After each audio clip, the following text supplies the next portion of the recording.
Hello, and welcome to another episode of Scavenger Life. This is episode number 192 at scavengerlife.com. And Jay and I are going to talk for 2.5 hours. There's a guy that actually wrote us an email this week, and I don't blame him. He's like, I listened to you on my way to work. I have a 30-minute commute, right? Drive to work. And podcasts are becoming too long because I can't listen in one at one time, and I guess it's not interesting to hear little chunks of it. But right, that was funny. But if you are listening to us, we hope that you might be someone who has chosen to sell on eBay as your profession, full-time job. Yes. Yeah, I mean, if so, then you found the right people, because that's who we are. Yeah, we're people that sell on eBay, and we hope that. One thing about this podcast we hope is that you're either it's photographing or a listing or packing right now. That we find that helps us do this, is that we think we're helping people be productive. I guess I wanted to talk today about yard sale season. Yeah. I saw a lot of comments actually in the last couple of days of people who are like, I just went to the first yard sale. Yeah, I mean, those of you who live in a place that's warm all the time, like it's New Mexico, Arizona, California. I mean, I'm sure Florida. It's not a big deal. There's yard sales all the time. Yeah. But for those of us that live in cold, it's climate's part of the year, it seems like these last couple weeks have been when yard sales have really started. Yeah, it's been super warm and sunny, and people are like there. Yesterday we went to 2 community yard sales, one of those ones where people pay a couple bucks for a booth and they just set up a big thing in a parking lot. Like schools and places are they're planning these events because fundraiser events. Yeah, and people have gathered stuff all wintertime, or they're doing spring. It's cleaning, and so it's great. We went and loaded up our truck, and it's one of those times of the year where you're going to the grocery store or whatever, and you'll pull over to a yard sale. Yep. You'll just randomly see one, and you're gotta pull over. It's almost too much in a way. Yeah, I mean, for us, just going places. Yeah, we just run across yard sales. We don't even have to. I mean, honestly, we don't even have to look in the paper and plan it, and it's just happening. Yeah, it's it really helps. Well, we live in a small town, so there's not very many places for you to miss a yard sale. They're pretty obvious. But then again, if you live in a big city, I mean, there's more chances for you to hit a yard sale just all the time. When we've visited other parts of of America, we've gone to yard sales, and basically you just pick a neighborhood. Yeah. And on any given Saturday, there's going to be signs out. Of yard sales. Yeah, totally. We've experienced that. And to me, though, it's really an interesting thing, and just there's so much abundance. I guess that's a positive way of saying waste. Yeah. But it's almost it's too much. We were getting stuff yesterday, buying stuff, and a lot of cool stuff, and I'm like, I still have tubs of unlisted yard sale stuff on our porch. From last year. I think maybe even from 2 years ago. Yeah. Because the way we do it is, we go and we scavenge, and we really do our best not to get junk. Yeah. To get interesting items, things that, excite us. Well, we always say that, but that's really important. It's got to be cool. We aren't filling our lives with a bunch of just stuff we hate because we think it's going to make a buck. We want to fill our lives with stuff we think is interesting that's gonna make us a buck, but it's still too much. Yeah, it's really kind of insane, because I mean, the other part about the philosophy is we are willing to hold on to things. Right. I just sold a blanket 10 minutes ago before we started. A Pendleton, brand new Pendleton in the Pendleton box. Right. Gorgeous, right? And how long have we been holding on to that? A year and a half or something. Right. But I'm I can't sell this for cheap. It's too nice. Right, if we could have thrown it on auction or sold it cheap for $60 because we getting got those offers like that. Yeah. And I was like, no. Yeah. But I mean, and so the way we do it is we'll come home from a yard sale or a flea market or an auction, and we put everything on the floor. Yeah. And we go through it, and that's always exciting. It's almost just as much fun going through it and really looking at it versus just grabbing it and at just a sale. And also, a lot of times you'll get stuff that I haven't seen yet, and I got stuff that you didn't see yet because we split up or whatever. So that's fun. And then we pull out the stuff we think is really cool. You know, the stuff that's going to sell well. Yeah. And that's the stuff we always take pictures of, and we kind of get into our pipeline quicker. And then the other stuff, that's cool, but it gets so put cool. away. Well, you know, like hats, I put in scarves. Right, and just knickknacks, and I put those in tubs. Yeah. And then I'm always like, okay, I'm going to get back to that. And every once in a while, you know, I'm like, okay. A year later. There's kind of a hole right now. I have some time. I'm going to grab a tub and I'm going to do it. We've been doing that. But the problem is that, you know, and that's one reason why I say I love wintertime. Yep. Because for me, it means yard sales stop, flea markets stop. Right. You know, and you have to concentrate on the stuff you bought. Right. Yeah. But even then, there's still auctions and thrift stores. I mean, you know, we still get get stuff all year round. But, you know, I always say I'm going to do catch up, and it's just like this endless cycle. I'm like, I'm going to do it. Now, I say this, I don't want anyone to get me wrong. I'm saying this, it sounds like maybe I'm stressed about it, or I think it's a bad thing. I guess just, it's what I mean is, it's just a cornucopia of just incredible, luxurious abundance that we vintage weird stuff. Right. Yeah. It's everywhere. It's filling my house. Yeah, it really is amazing. I think the good thing about having stuff left over, though, is you have kind of a buffer. If you go a couple weeks, which is rare for us, and you don't scavenge and you haven't really found anything, just go grab a tub. There's a ton of stuff in there, you know? It's like Chicago Tony said on the comments this past week. It's almost like you're investing in gold. Yeah. In a way. You know how some people, like rich people, they have stocks and real estate, and then they always have a portion in gold or a silver. Right. Precious metals. So if the shit hits the fan, they have this hard currency that they can use. And that's kind of what it's like, you know. Yeah. I know every tub on our porch is a certain amount of money there. We just have to go and grab it and do it. Yeah, it's just the work. And I've said it's before, I bet we could go 6 months. Yeah, I think we could.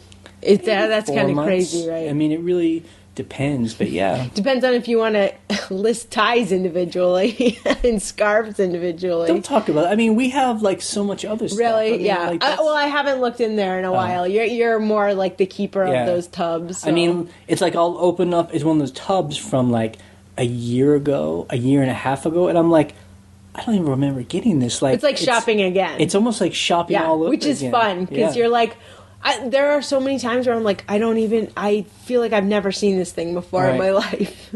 So I don't know how other people experience that. I mean, if that's true or not. But, you know, I would just think if you live in America, that's what it's about. It's just, I think that's why sometimes we get frustrated when people are like, what should I buy? I can't find anything. And we're like, oh man, there's so much stuff everywhere. You know, there are people on the blog who say in my part of the country, there's more competition. Yes, or that's true. For some reason, there isn't as much stuff. Like Stephen Schultz, we were emailing back and forth once, and he was like, I have a theory that on the East Coast, it's almost like a gold mine, or it's like, you know, there's like a vein of just stuff along the East Coast that's in people's houses, because you know that's the oldest part of the country, right? People, there's more stuff. First, where he's in one of the Dakotas, and you know, where it's more of like the pioneer areas where people haven't had century of accumulation. Yeah, that's true. Yeah, but I mean, a lot of the stuff we're seeing is not that old. Right. I mean, it's from like the 50s. Like people, but again, like in a place like South Dakota, it's not as dense. Yeah. Maybe people didn't move as often. You know, like people here move from city to state to whatever, like a bunch. But that being said, someone like Steve, he seems to find stuff, a lot of stuff, all the time. Yeah. So, So if you're new in hearing us, you know, that's a question that we often get on the blog. What do I buy? You know, just give me a bolo list. Bolo. Like what should I look for all the time? And and this is what we say. if you think it's cool, someone else is going to Someone think else it's thinks cool. it's cool. That, to me, in the country we're in right now, there's so much stuff.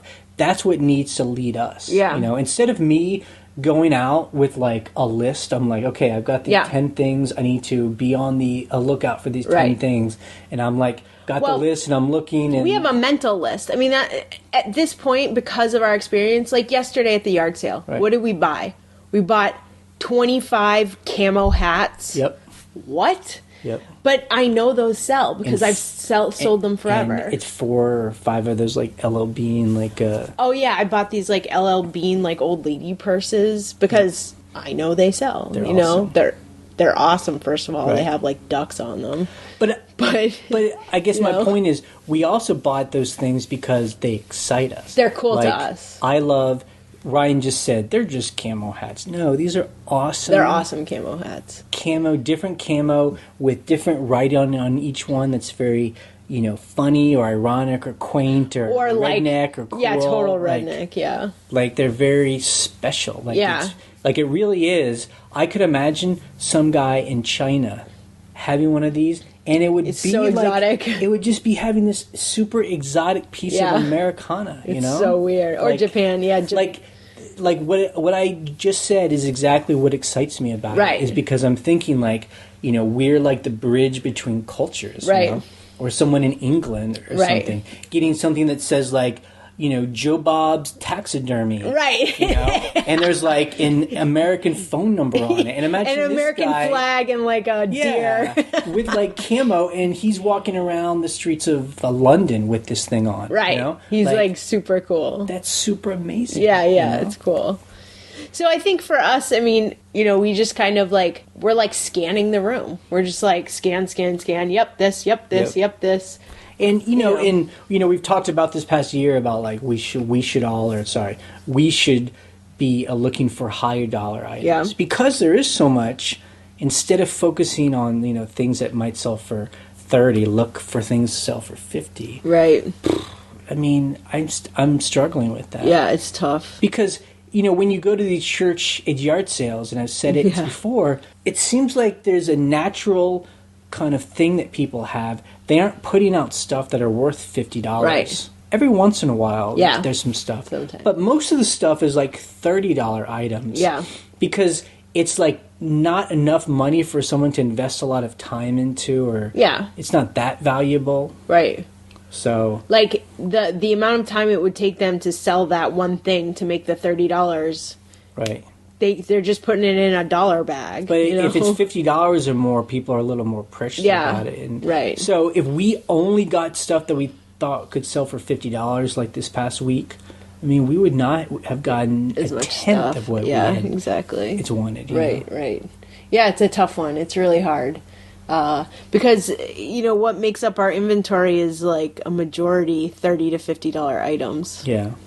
And I think one thing, you know, if we can say that we have done well, right, that we've run a good eBay business, I think one of the things in our favor is that we've learned very quickly that we don't sell stuff we don't like. Right. Because we learned really quick that the things we bought that we just thought, well, I don't care about it, but it's going to make me some cash. Yeah. Those are the most boring things. Yep. They like put a hole of darkness in my life.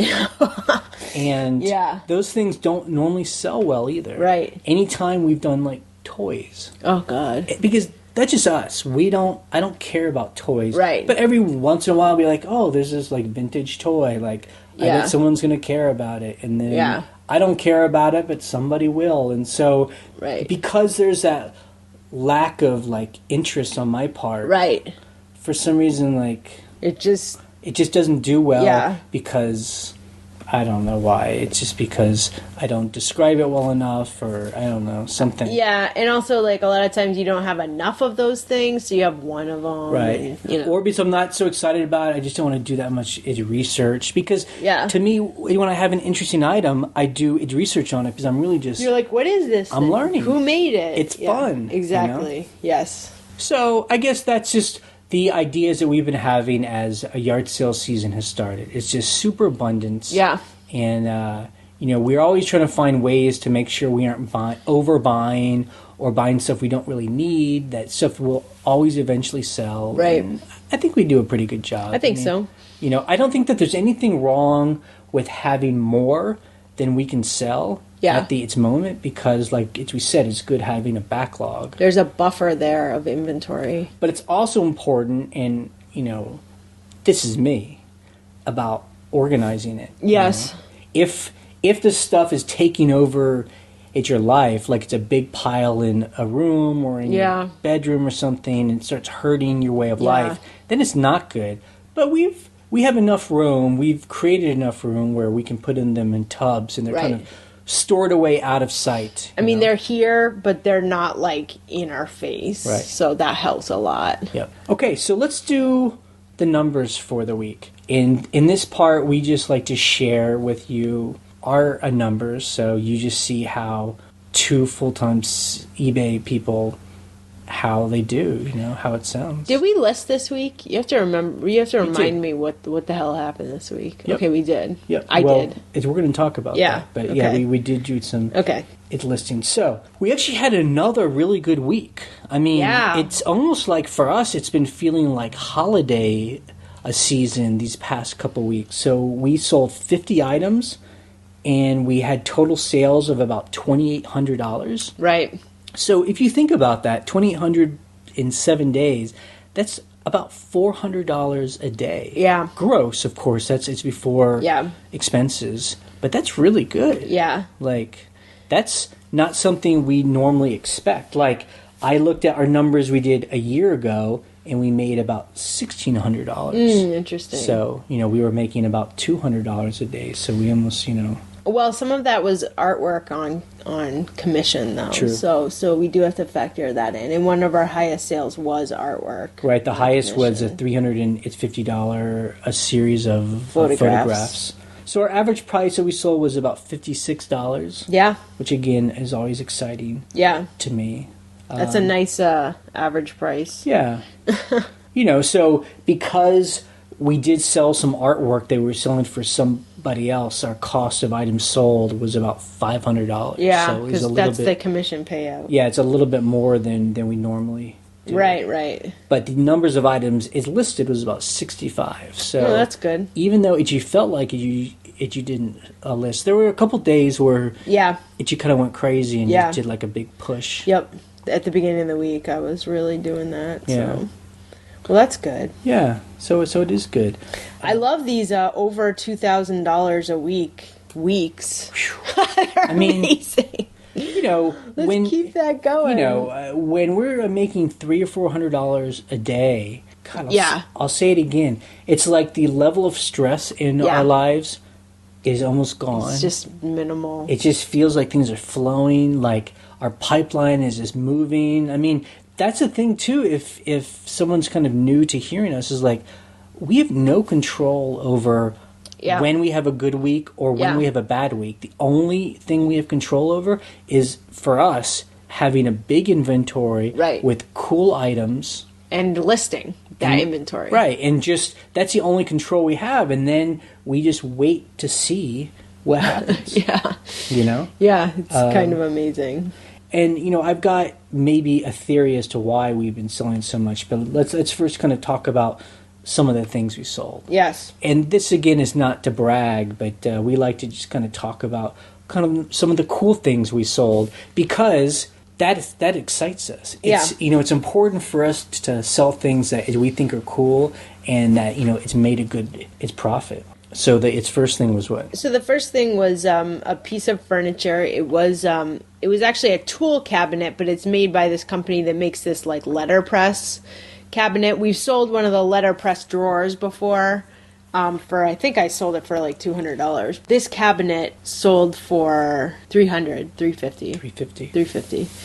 Yeah, and the cool thing about it was a local pickup. So I did not have to ship this thing because it was quite large and heavy. Right. So, you know, those of us who kind of weren't around when this was really popular. So this was when, you know, like a newspaper company, I guess, or like a magazine or something, and they would have to guys would actually make the paper by putting little letters, and this is one of those cabinets that would have all the letters. Yeah, like it it's got little compartments in Right. there, and they would have all the letters in there, and they would bring it out, all the fonts and all that. It was a really beautiful piece. And the cool thing is, the guy that bought it is a biologist. Yeah, who's retiring. And he's going to have like a lab, and he's like, I'm going to put my fossils in it. Yeah, that was I'm like, so cool. that's so awesome. That's like the person we bought it for. We're like, oh yes, that's so cool. So he drove from the DC area to pick it up yesterday. Yeah, and like Ryan said, it's like one of those exciting finds.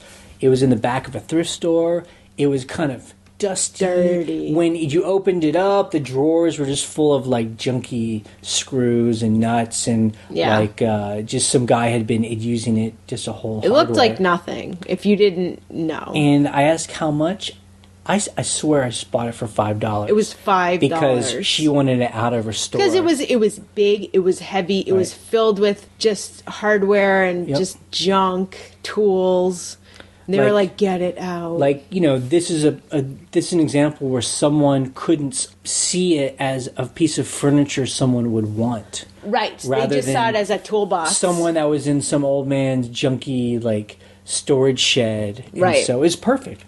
We cleaned it up. We emptied all of it. Yep. And then we took photos and listed it. When if you find a nice piece of furniture, it's all about oiling it. Yeah, and we oiled it. Okay, we sold a Walkman. Yeah, so check this out. You remember those Sony sports Walkmans? Mikey talked about this a while ago. He had sold one for a lot of money. I used to have one of those when I was in middle school, and it was like my lifeline to the world. I was just like, I loved it.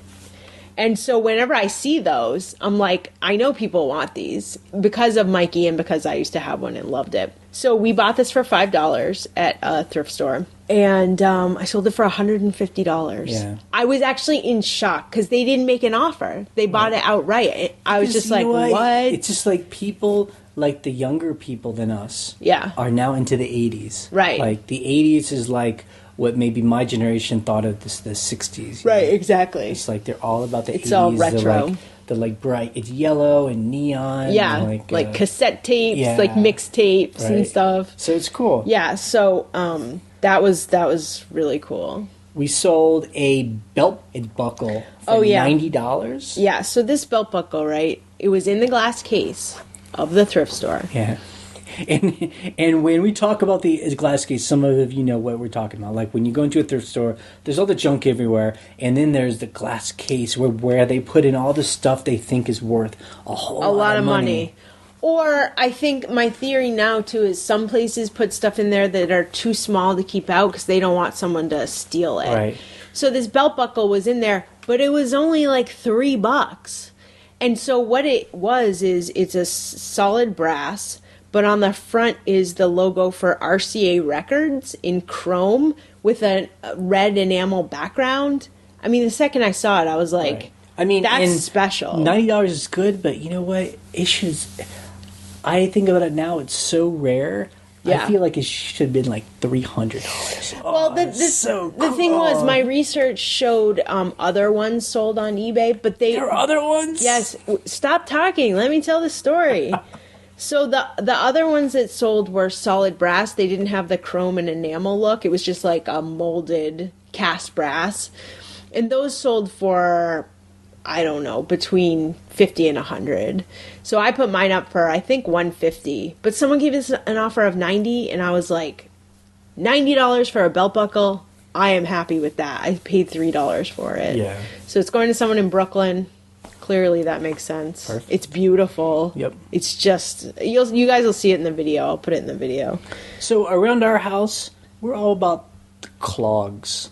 Yes, wooden clogs. We like to wear clogs because we don't wear shoes in our house. So clogs are great shoes because you just like slip it on. We can't wear shoes with laces because we take our shoes off when we come into. No, I mean we don't. We don't because like every time I walk in the house, I take my shoes off. So we've kind of become clog snobs. Yeah.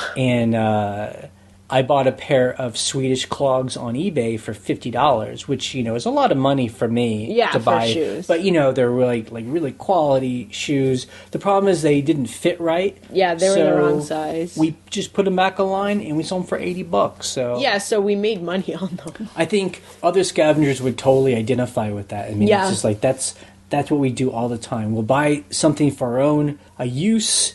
And after we get tired of it, or if it doesn't work, we sell it. And we always make more than we buy it we made more. Which is crazy. And there was another pair that you bought. It's so funny. You, bought all these clogs. You bought another pair that were the right size, but they didn't have a back on them. They were, open-soled clogs. Yeah. But they kept slipping off your feet. And I think you only paid $10 for them. Yep. But I'm putting them up for, $60 because that's what they're worth, you know? So it's kind of funny. It's like... It's almost better. We're like, I don't want this. I'll sell it for more. I mean, I think other people might, especially I think other men might understand this. I like to buy a pair of shoes and just wear them till they fall off my feet. I just need to find one good comfortable pair of shoes, and then that's my pair of shoes. Well, now the clogs you just bought that actually fit, that have a backing to them, they're great.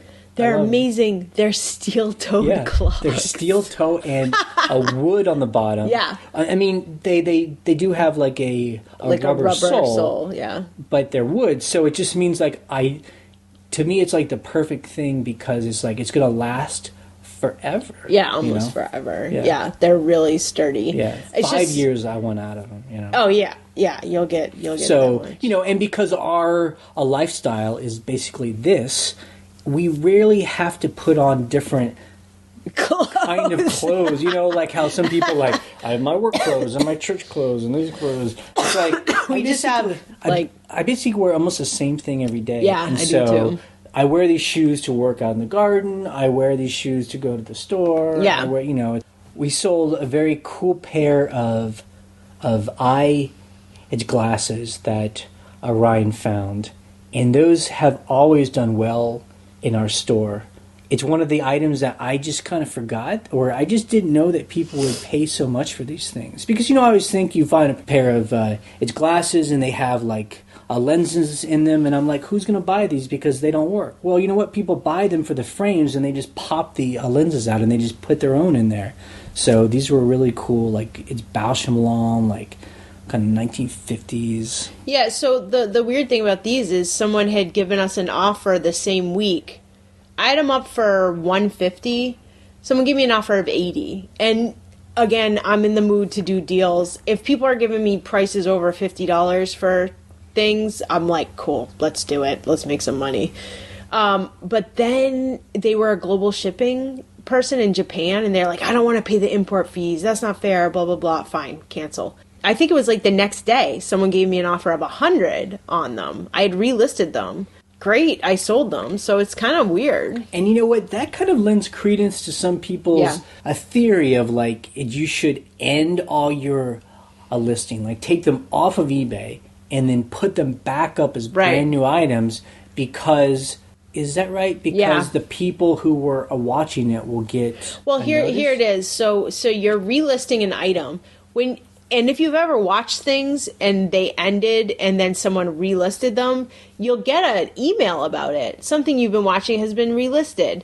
So to me, that jogs people to oh yeah, I do need that thing, or that is a cool thing. It reminds people that it exists, or it gives them the idea oh, someone bought this and didn't want it, so that means there's other people interested, so I should buy it. That's my theory. It's not about better in the search rankings. Maybe it is, I don't know, but I don't think it's about better. I think these people were buying it just because they were like, oh shit, I meant to buy that. Right. I could have now I better buy it now because someone else might buy it. Who Something knows? like that. But that being said, we're not going to change how it's ridiculous. Yeah.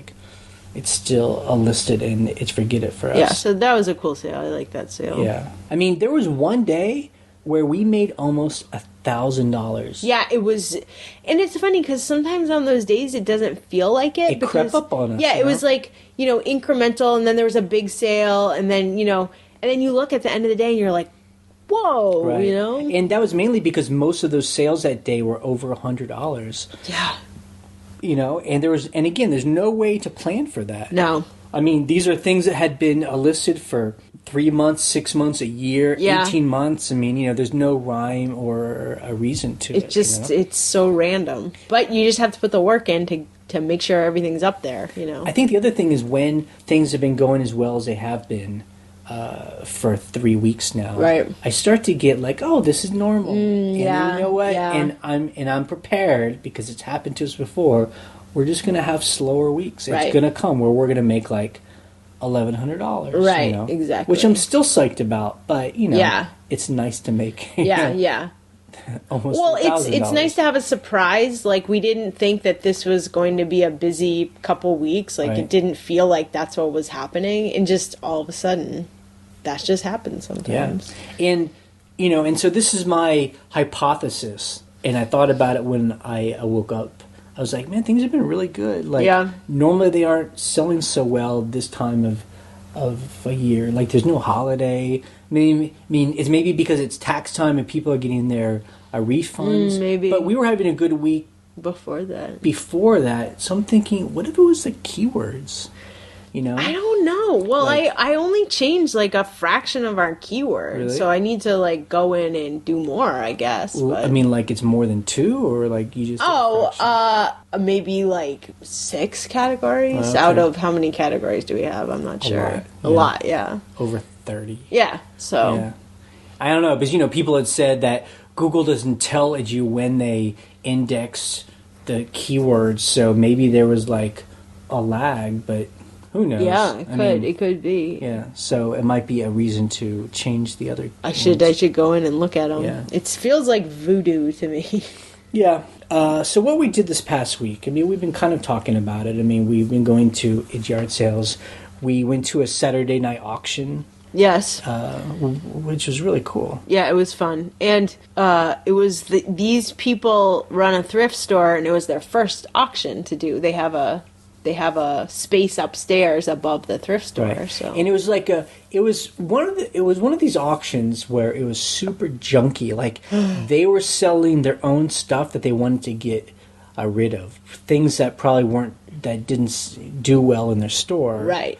So, and it was a really funny audience. Just, It was hilarious. A really like ragtag, like I mean, it was Bad News Bears kind of audience. It you was know? in our town, so it was all like locals from Yeah. around here. So And so it's funny. The auctioneer started off like, you know, trying to sell everything real high, and just no one would bid. And then it would be like, all right, how about $1? And then someone would bid $1. And I mean, Yeah. piles were going for $1.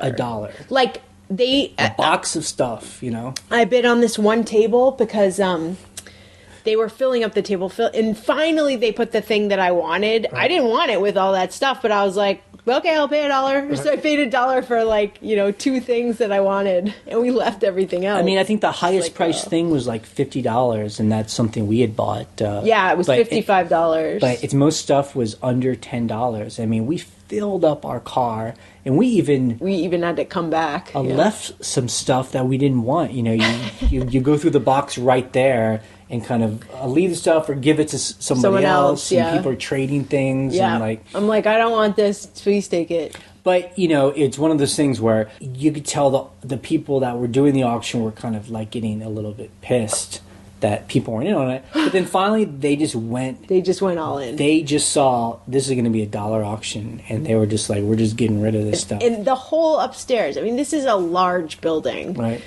Man, I couldn't believe they kept bringing stuff out. I'm like, Jesus, they have a lot of Chunky stuff. furniture So and, like- furniture that's broken. Oh, Yeah. this leg is missing. Well, But you know what? What? Everything. You know what? Everything got sold. sold. Someone bought. You know, someone bought something. You know, My favorite catchphrase of the night was when they were selling like really ugly like coffee tables. Paint it black, it's primitive. Yeah. That's what this one girl kept right. saying. Just paint it black. yeah. It'll look good in your house. Yeah. It's so funny. So yeah, it's interesting. You know, we've been to all different kinds of auctions, from super fancy, Yeah. like, people are selling like $30,000 paintings Right. to like these kind of things, and they're all fun, you know. Yeah, and we always find cool stuff. So Yeah, you always find good stuff. we found great stuff actually. We spent $186 total. That includes 2 large items that were $55 each. So that was the majority. Yeah. And then we got all this stuff for super cheap, you know, under 5, under 10. It's great. Yeah, so it was fun. So something else we did this week, and I just wanted to bring it up, is, you know, we live in a small town.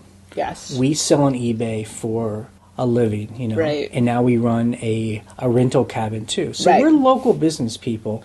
Something we've been starting to do is getting involved in our town. Right. You know? And I wonder if other people do that too. Yeah. You know? Like this week we went to like our Chamber of Commerce, had like, we actually joined our The Chamber of Commerce because of the rental, not because of the eBay business, but yeah. But, you know, and, you know, they had, you know, we got to meet other local business people. Yeah. We also went to like kind of an economic development, a meeting in the next town over. Yeah. Well, it was an hour away. Yeah, but what was cool about it was it was just interesting. Like those were 2 nights, well, 1 night and 1 morning. So it was like we had this like big chunk of time where we were like networking with all these people. It was so different than what we're used to doing, you know. Yeah. But it's neat though. That's something that I think our life has afforded us, is that we can get involved in these events and meet other people that are running businesses. Right. And, hearing about what's going on locally, you know, and I guess I bring that up because, again, there's this image of if you sell on eBay, it's really isolating. Right. You're alone at home or with it's your partner. Right. It's very like there's nothing to do, but there's a lot to do out there, you know. And for us too, I mean, part of what we like about where we live is it's not a very developed place, and part of our rental property has been like we want cool people to move here, we want cool restaurants, and we want people to enjoy, you know, come and enjoy this place from other places because we love it. We think it's beautiful.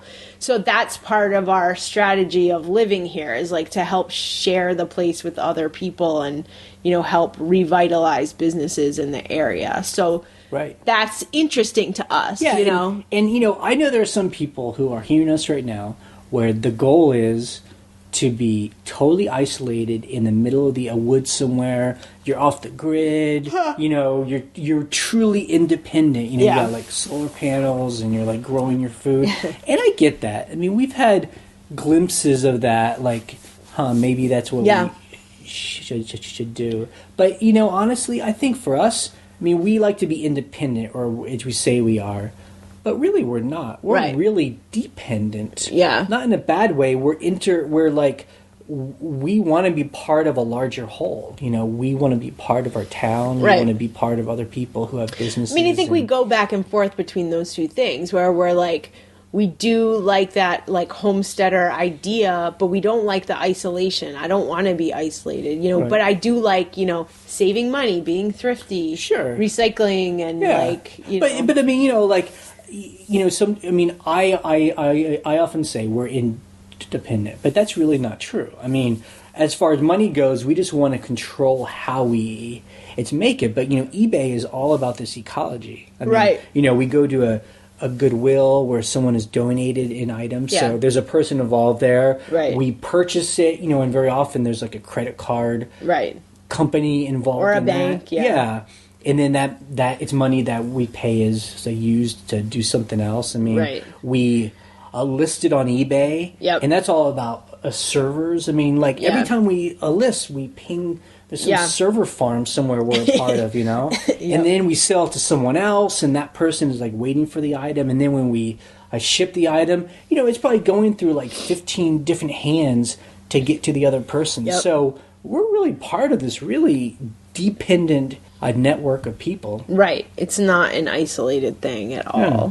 So it was cool we put on our nice clothes. I took off my dirty clogs and, you know. Your steel-toed clogs. I think clean up well, too. Yeah, no. I mean, the great thing is we're able to have, like, some fancy dress clothes and shoes that we get on eBay or get at thrift stores. And something that always amazes me is, we lived in it's New York, and then we lived in San Francisco for a while. Yeah. And, those are young people towns. Right. When we go places like, there's other people like us. Yeah. There's a lot of young people. entrepreneurs and like techies. Ever since we moved to where we are now, I just forget in a rural America, Yeah. I mean, young people just leave. Yeah. As soon as they're out of high school, probably 80% of them leave. Yeah. And so I'm 41, and I'm seen as a youngster. Yeah. We go into these events, and like, we're the young kids. The young, like, upstarts. Who are like running businesses. Right. And I'm just exactly. like, wow, Yep. like that's... if you're like 30 to 50, you're young. Yeah, no, it's true. And it's not a bad thing. It's just an interesting, it's just an observation, I guess, and that's, I think that's the opportunity for other people that might not, instead of, I feel like in America, people move to the country when they retire. Right. Like they work in a city, they have a career, they build up their wealth, then they have a pension or something, then they move to the country. Yeah, and that's true for here. And they have their country Very life. much, yeah. And I feel like if you're...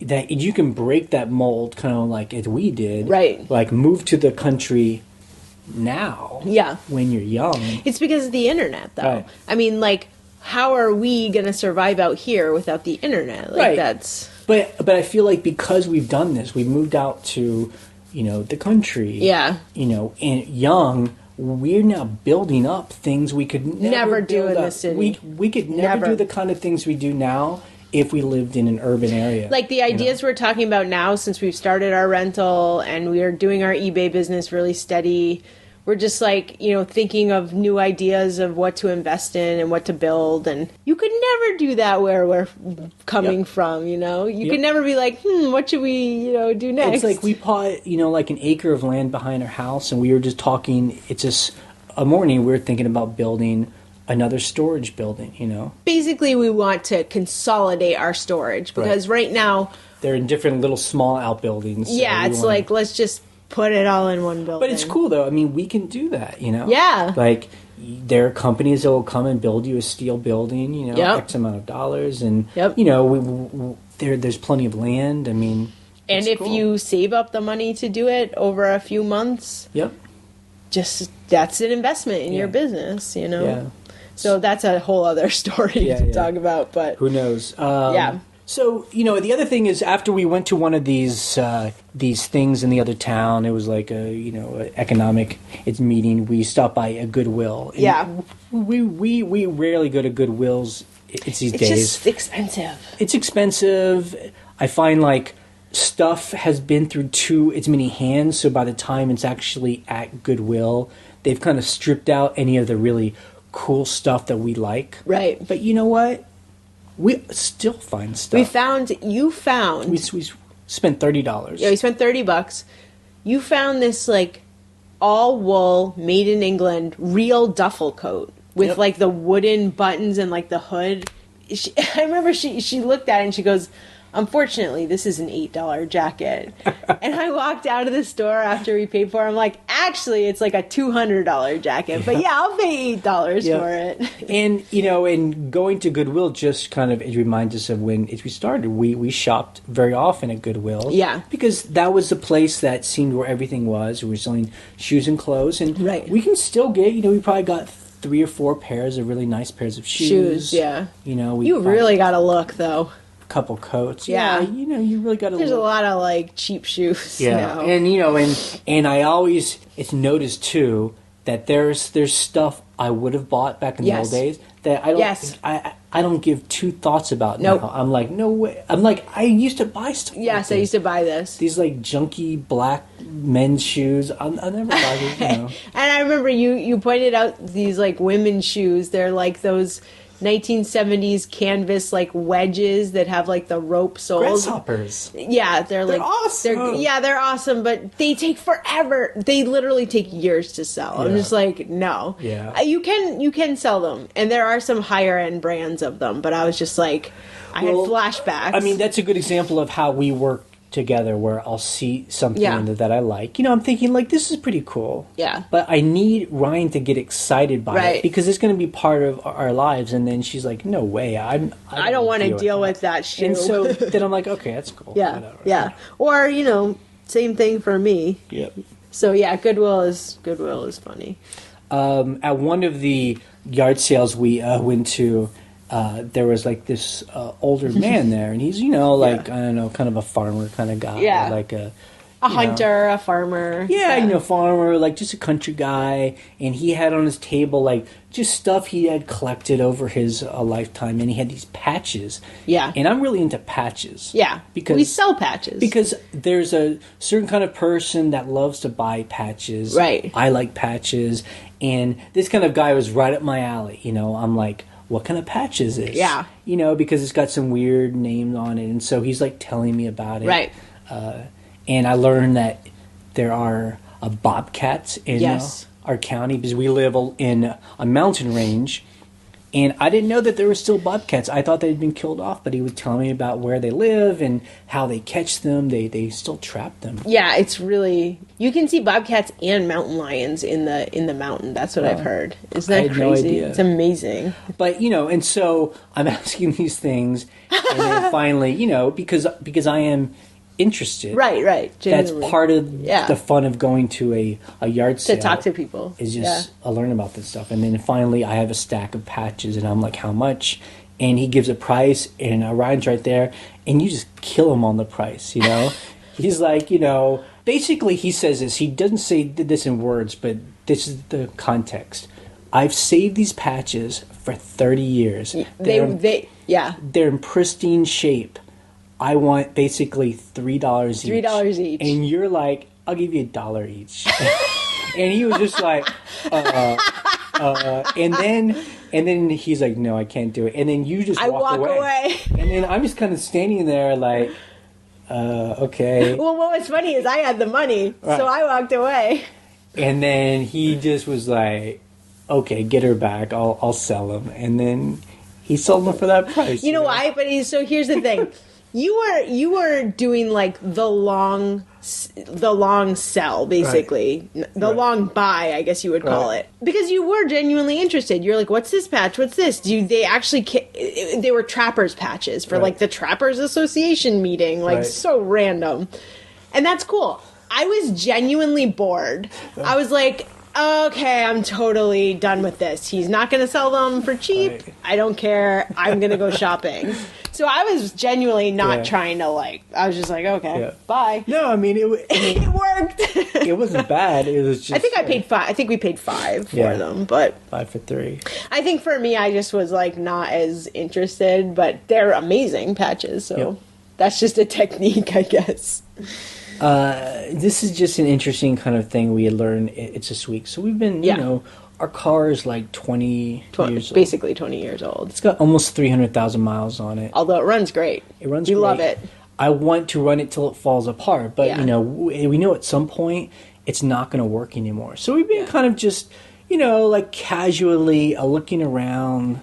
Just seeing what we like. What would it be like to buy a car? Right. And we don't want to buy a new car. We want to buy a used car. You know, 100,000 miles. Right. Because, you know, we all know as soon as you drive a new car off the lot, you already lose a bunch of the value of it. So anyway, we noticed that a friend of ours, he sold a Jaguar that he had. Yeah.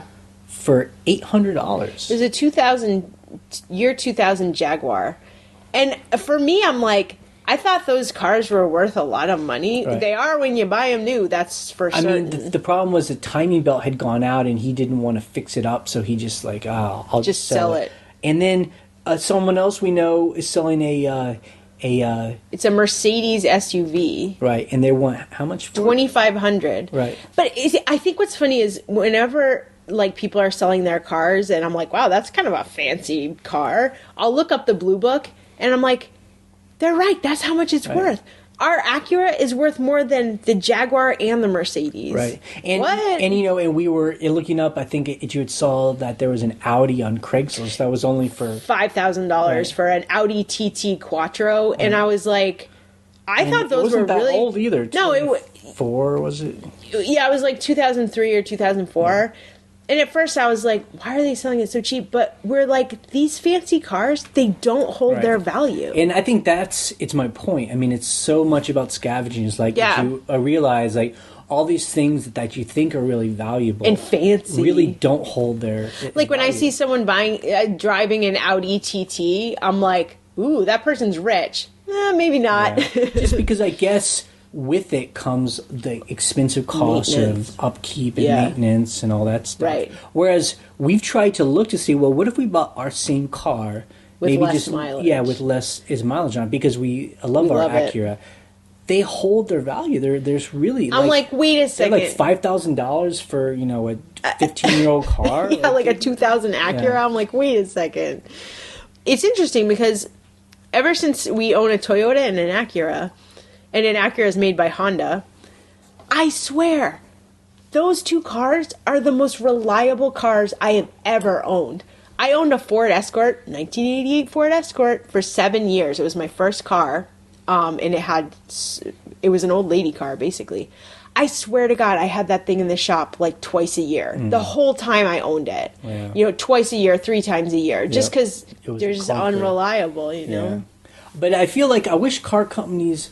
Maybe they are these cars, but I just feel like there's a market for people like us where I want a car that's going to last me 20 years. Yep. Like, give me a car that's going to give me 300,000 miles, guarantee it, and I'll buy it, I mean, we talked to our mechanic, and he's like, Acura Integras, Honda Civics, Toyota Camrys, they last forever. They last forever. Right. They're like 1990 Toyota Camrys that still run fine, that people just drive forever. So it's interesting. Yep. But anyway, this is like car talk over here. I just brought it up because I just it's interesting when it's your scavenger for eBay, but you bring that mindset to other parts of your life, and like buying a car is like a big deal. It's a big deal. I know some people are like, I buy a new car every 5 years. Yeah. We're like, no way. Like, I don't ever have to buy a car, but if I do, you do the research too. I want the best value for my money. I mean, just another side note real quick. I really love the Prius C. That's my dream car, but they're so new that even if you buy the used ones, they're still like $15,000. I'm just like, oh God, that's so much money. But I love that they're a hybrid, and I love that they're like a hatchback, and they're like a small hatchback. Yeah, and they get 50 miles per gallon average. I mean, well, I want an all-electric car. But Teslas are clearly out of the price range. We're like 10 years away till that's normal.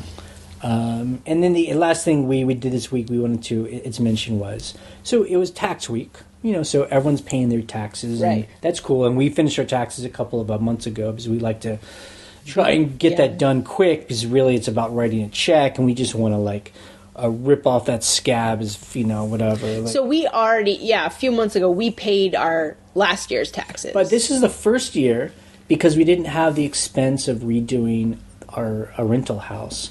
We had extra money, and we paid our estimated taxes for 2015. We actually did the first estimated taxes. We don't do that often, but those of you who do this for a living full time, it's about self-employment taxes. Right. So it means that there's not an employer taking out taxes. They're not holding it for. You're paying FICA and all this stuff. Yeah. What's FICA?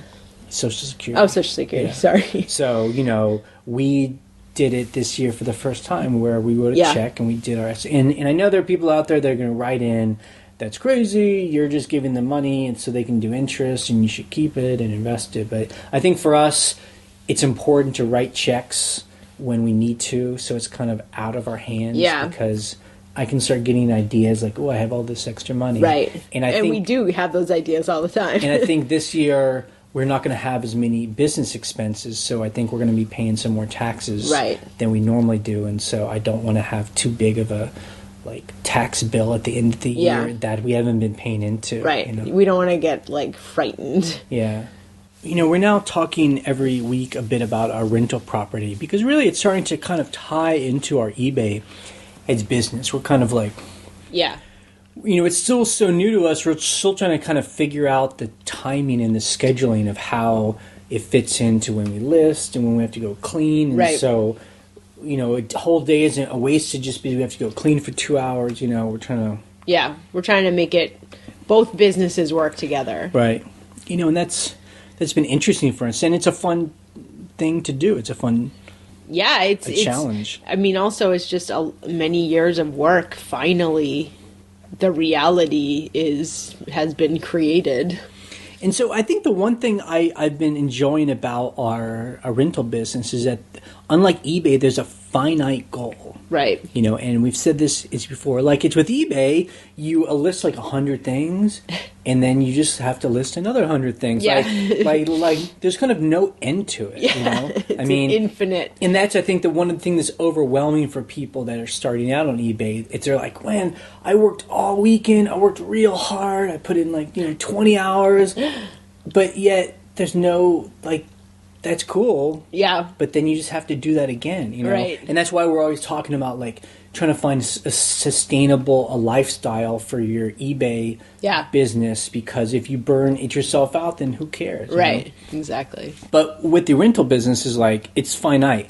There's 365 nights we have to fill. Right. That's it. Yeah. So this month of April, we booked, I think, about 21 nights so far. Yeah. We still have the end of the month that we could still kind of fill up. So we still, that can be a challenge for us.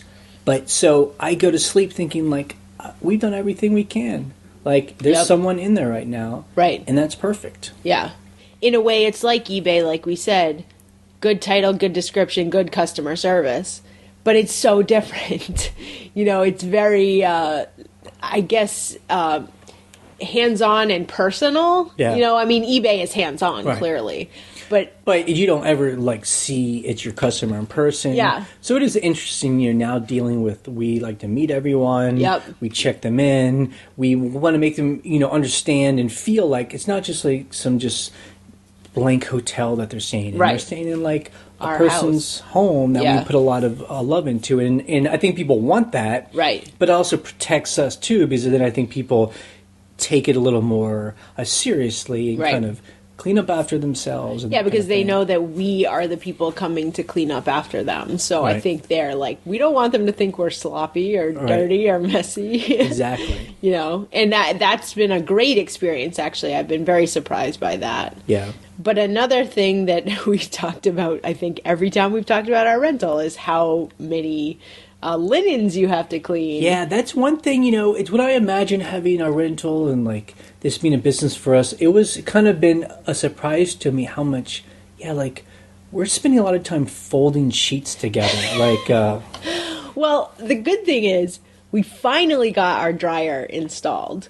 The whole thing about the dryer was insane. We had to buy a dryer. We had to mount it on top of our washer. We had to vent it out the wall because the people who had a dryer before us just vented it under the house and it was messy and it was gross, whatever. So we vented it out the wall.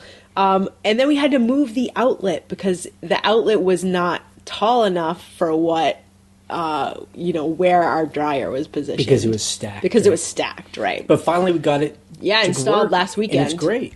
Oh my God, I love it so much. But the funny thing was, this is laundry talk with Ryan and Jay. We have really hard water, super hard water at our house. And I was finding even though I was taking stuff out of the dryer, everything was still wrinkly. And I'm I thought that's why I had a dryer. So all the sheets weren't totally wrinkly when I hang them dry. So I called my mom. And she's like, let me tell Ed you how to clean clothes. Yeah, well, I haven't had a dryer since I lived at my parents' house. So I'm just what? I forget what to do. So she's like, you need a laundry softener, to put in with the Downy. wash, Downy, right? Yeah. But for me, I'm all about everything's natural. Everything that goes into our septic is not a chemical. I don't want scented stuff, whatever. So I was actually looking online, and this woman was just use white vinegar, and it works great. I'm and nothing smells like vinegar. We're obsessed with using white vinegar to clean everything anyway. So we have tubs of it at our house, So anyway, that actually has helped a lot to like. And then someone says to make like a wool ball. Yeah. Right? So I've heard of people using like tennis balls and stuff like that in their dryer because it like helps bounce things around. Yeah, it moves the fabric around so that it's not just in one ball. Because I noticed like a lot of sheets will like curl up on themselves and like not dry, and so people, you can make them or people sell them on eBay. Actually, I think I'm just gonna buy some these wool dryer balls instead of using like dryer sheets, which are number one not biodegradable, and number two a lot of times have a lot of chemicals and fragrances, which I hate. So I'm gonna buy some of those and try them. So I'm gonna like email my mom, look, you don't have to use dryer sheets or whatever. She's like not into that stuff. So I guess that's it's reality. I mean, we start this other business and we have to, we have things there are challenges. Things we have to learn. To solve. I'm like, how do I do laundry? Right. What? I know how to do laundry for myself, but I think the other cool thing is that we've liked about having renters as scavengers is the stuff they leave behind. Now we talked about this last week. We talked about this last week, but we did a couple changeovers since then, and man, people leave super nice shampoo, stuff I would never buy for myself, like the really expensive stuff. Right. And the great thing is because I have like no hair, I use like a tiny like dime-sized shampoo, so this stuff's gonna last me forever. And so it's almost like when we have to go over there to clean, it's exciting because we're like, when they leave, like what kind of food? Like it left a big thing of like turkey burgers, like frozen turkey. I was like, this is awesome. Like half a gallon of milk. Yeah, I was like, I don't have to buy like a thing of mustard. And like fancy stuff. We're like, so this is awesome. It's really fun. It's as scavengers, we're like, wow, it's funny. Yeah, so hopefully May is filling up. May is mostly filled. So I think kind of like tying up this conversation real quick. I mean, because it is a finite 365 nights we have to fill. Right. The cool thing is things are booking ahead of time. Right. So we've actually booked. I think we booked about 15 nights this past week. Yeah. For the future. Right. Like some of it was in September, July, June. So we can look at our calendar and kind of start to see the nights start filling up. Very exciting. I hope we get to a point one year where people are coming back. Yeah. And people are booking way in advance. Yeah. Because, that's an exciting feeling when, like, we know business is just going to happen. Right. There's, like, a guarantee. And then we can, like, plan on it. Yeah. And it's done, Yeah. I agree. It's definitely... And the great thing is, like, the cleaning is a lot, right? But once you get into the flow of it, it's just whatever. But it's kind of cool. Like, the people who are staying there now are staying there for 9 nights. So we cleaned, we settled them in, and then we just hang out for 9 days. They're there right now. They're there right now. Enjoying it, Yeah. And when we don't hear from them, that's good. That means there's no problem. Wi-Fi works. Yep. Because we always give them our text. Yeah, just number, text us if anything. They can text us for questions. So it's good. But the only problem is that we now want another one. I don't know if that's a problem. That seems like something entrepreneurs would understand. But but now I'm like, we need to do another one because we obviously did it well. It's making us money. And now's the time to invest in something else. But we'll see. Who knows? We'll see what happens. That's with that. That's a long-term plan. Yeah. Okay, customer issues this week for eBay. This is always good to talk about. Not to like have a bitch time to like talk about like bad things. Yeah, but how do we deal with customers? Yeah, things are always happening. Like, I mean, here's something good. Right. We got this phone call, and he was like, "There's Ryan there," so I was like, "Put you on the phone." Yeah, it was super weird because, like, I generally do not answer the phone ever. So Jay was on another phone call at the moment. So I was like, I don't know. Someone's calling me. I got to make sure, it might be about the rental. So this guy, I can barely hear him. He's asking for me. And I'm like, who? I don't know who it is. And it was a Massachusetts number. So I'm thinking it's someone I know in Massachusetts because I'm from Massachusetts. And he's like telling me about these combat boots he got. He's like, I got the combat boots. I'm like, oh God. He's like calling me because he wants to return them or there's some problem. I'm like, oh, why did I pick up the phone? And he's like, I love them. I haven't had these boots since, 45 years ago. And they're perfect. They fit me perfect. I was like in total shock, basically. You're like, cool. I was like, great, thanks for calling. Yeah. Like, I don't know what else to say. Yeah, being eBay It was people, really nice. Being eBay people, if you don't get phone calls very often or, talk to people. Yeah, you don't in expect person. people to call you when they like it. You just expect them to send a message. And, it's so interesting. I don't know what his motivation was. He must have just been thrilled. I don't know, but and just had to tell you about and then I was like, where was my phone number? It must have been on the invoice. I think it's on the invoice. So let's start with something bad that happened and then something good. Yes. So we got a negative feedback this week. Yes, and you're very good at looking our feedback because the minute we get it, Jay's like, we got negative feedback. So, I'm one of those people, and I'm sure other people like this too. I'm looking at our numbers on eBay all the time. Yeah. I'm looking at how much we've sold that day. I'm looking at watchers on certain items, and I'm looking at our feedback. We get a couple feedback every day, and it's almost always good. Yeah. So I see, oh shit, a negative feedback. Ryan, check it out. So you were chatting me because I was in my office. But you gave me, I looked at the item number, and I'm like, because basically they said I never got my item. It's been over a month. And I was like, well, if it's global shipping, I should get this removed immediately. Yep. And it was some like military shirt that some guy in, Denmark ordered. And he hadn't picked it up. It said it on the tracking. It was like waiting for a customer to pick up. So either he didn't get the notice or whatever. It doesn't matter anyway because it's global shipping. And, and that's a good example of why we like to ship things overseas through global. Yeah. A shipping program. We understand it's a little more expensive for the buyer, blah, blah, blah. That's fine. People don't have to sell through global shipping. But the good thing is when you do choose to, they handle all this stuff. So what, you just called them? Yeah, so I called eBay and I just said, I have a global shipping customer who says he never got the item and he's left it a negative feedback saying he never got the item. He never messaged me to be like, what's going on? Never said anything.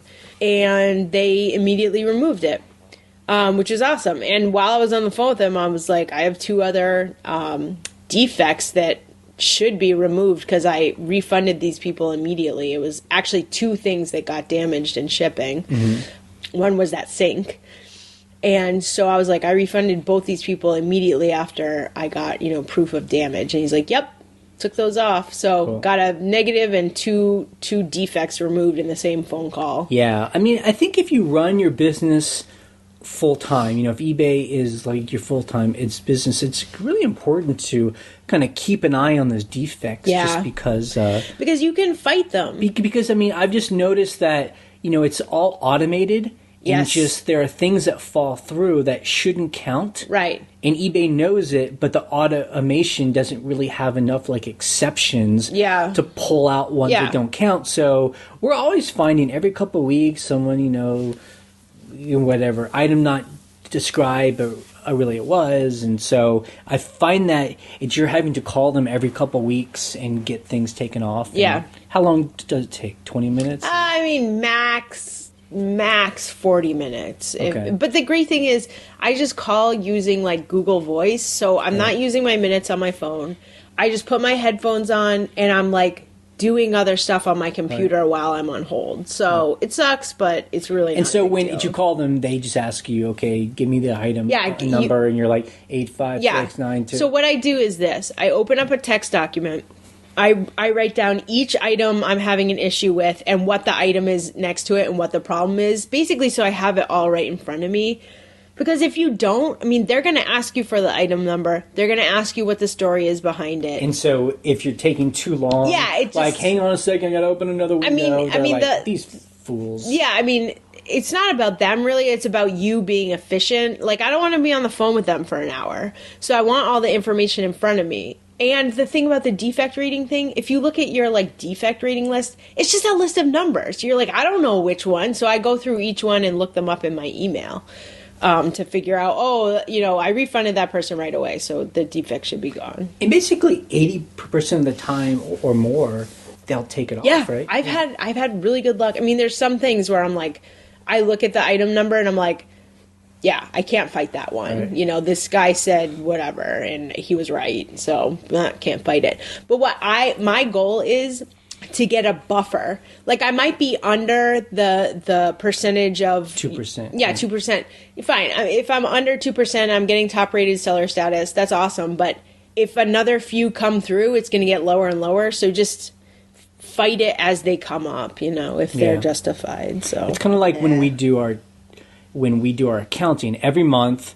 We just do the accounting for the month, so that way at the end of the a year, it's not all built up. And which I've done before. And that, I think, is the same thing with its defects. Is you don't want to wait 6 months and then go and look and be like, oh, you can't get those removed. It has to be like 3 months. Or it's going to take me forever because there's like 12 of them. I got. Yeah, no, you got to just. I mean, it sucks, but it's better to do it, you know, when you can deal with it at the time. Now, I think this is interesting. We talk about, you know, we sell things through global shipping. Yeah. And we talked about how, as a seller, our interaction with that. Now, as a buyer, you bought something from global shipping. So I mentioned it before. The UK now has the global shipping program, which I think is awesome. That's great.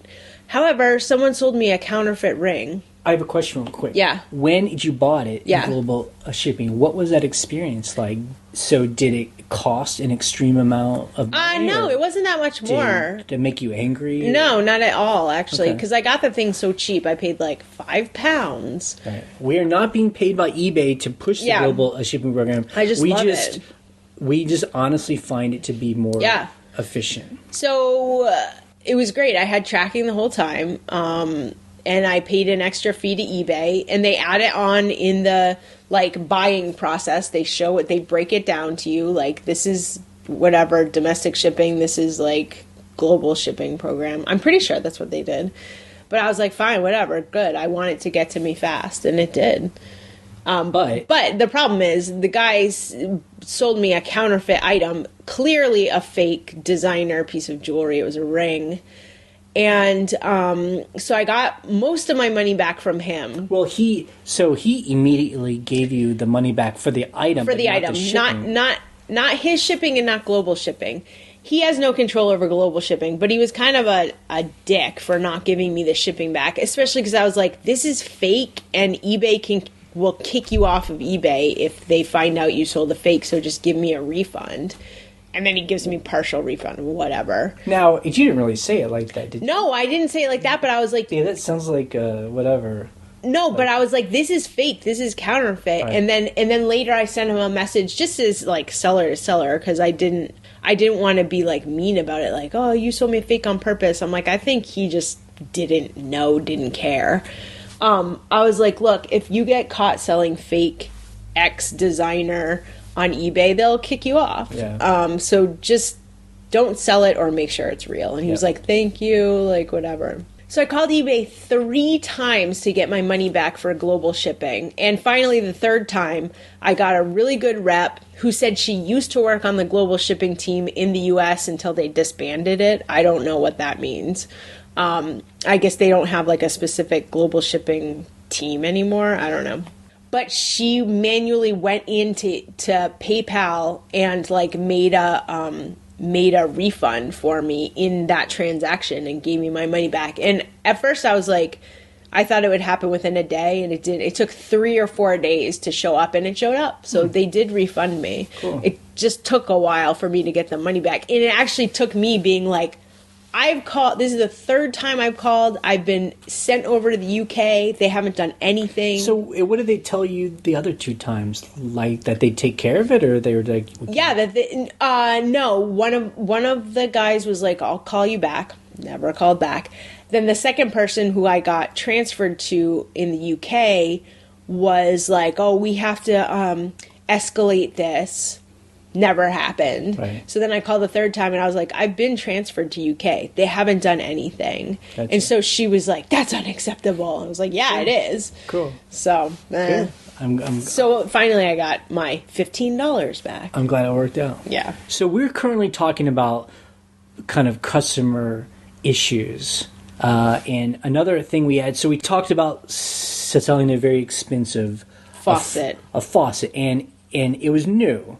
Yes. It was new, but the problem is the box was all messed up. And it had been opened, Right. obviously. And so we had listed this on Amazon a while ago, and this was before we had learned from, like, the people on the blog who were talking about, like... You have to list it as used on Amazon. But we hadn't changed it, so the guy bought it as new in box on Amazon, and that's supposed to mean flawless. Brand new. Now, the thing is, I was like, it's so different than eBay. I was like, new box has been opened.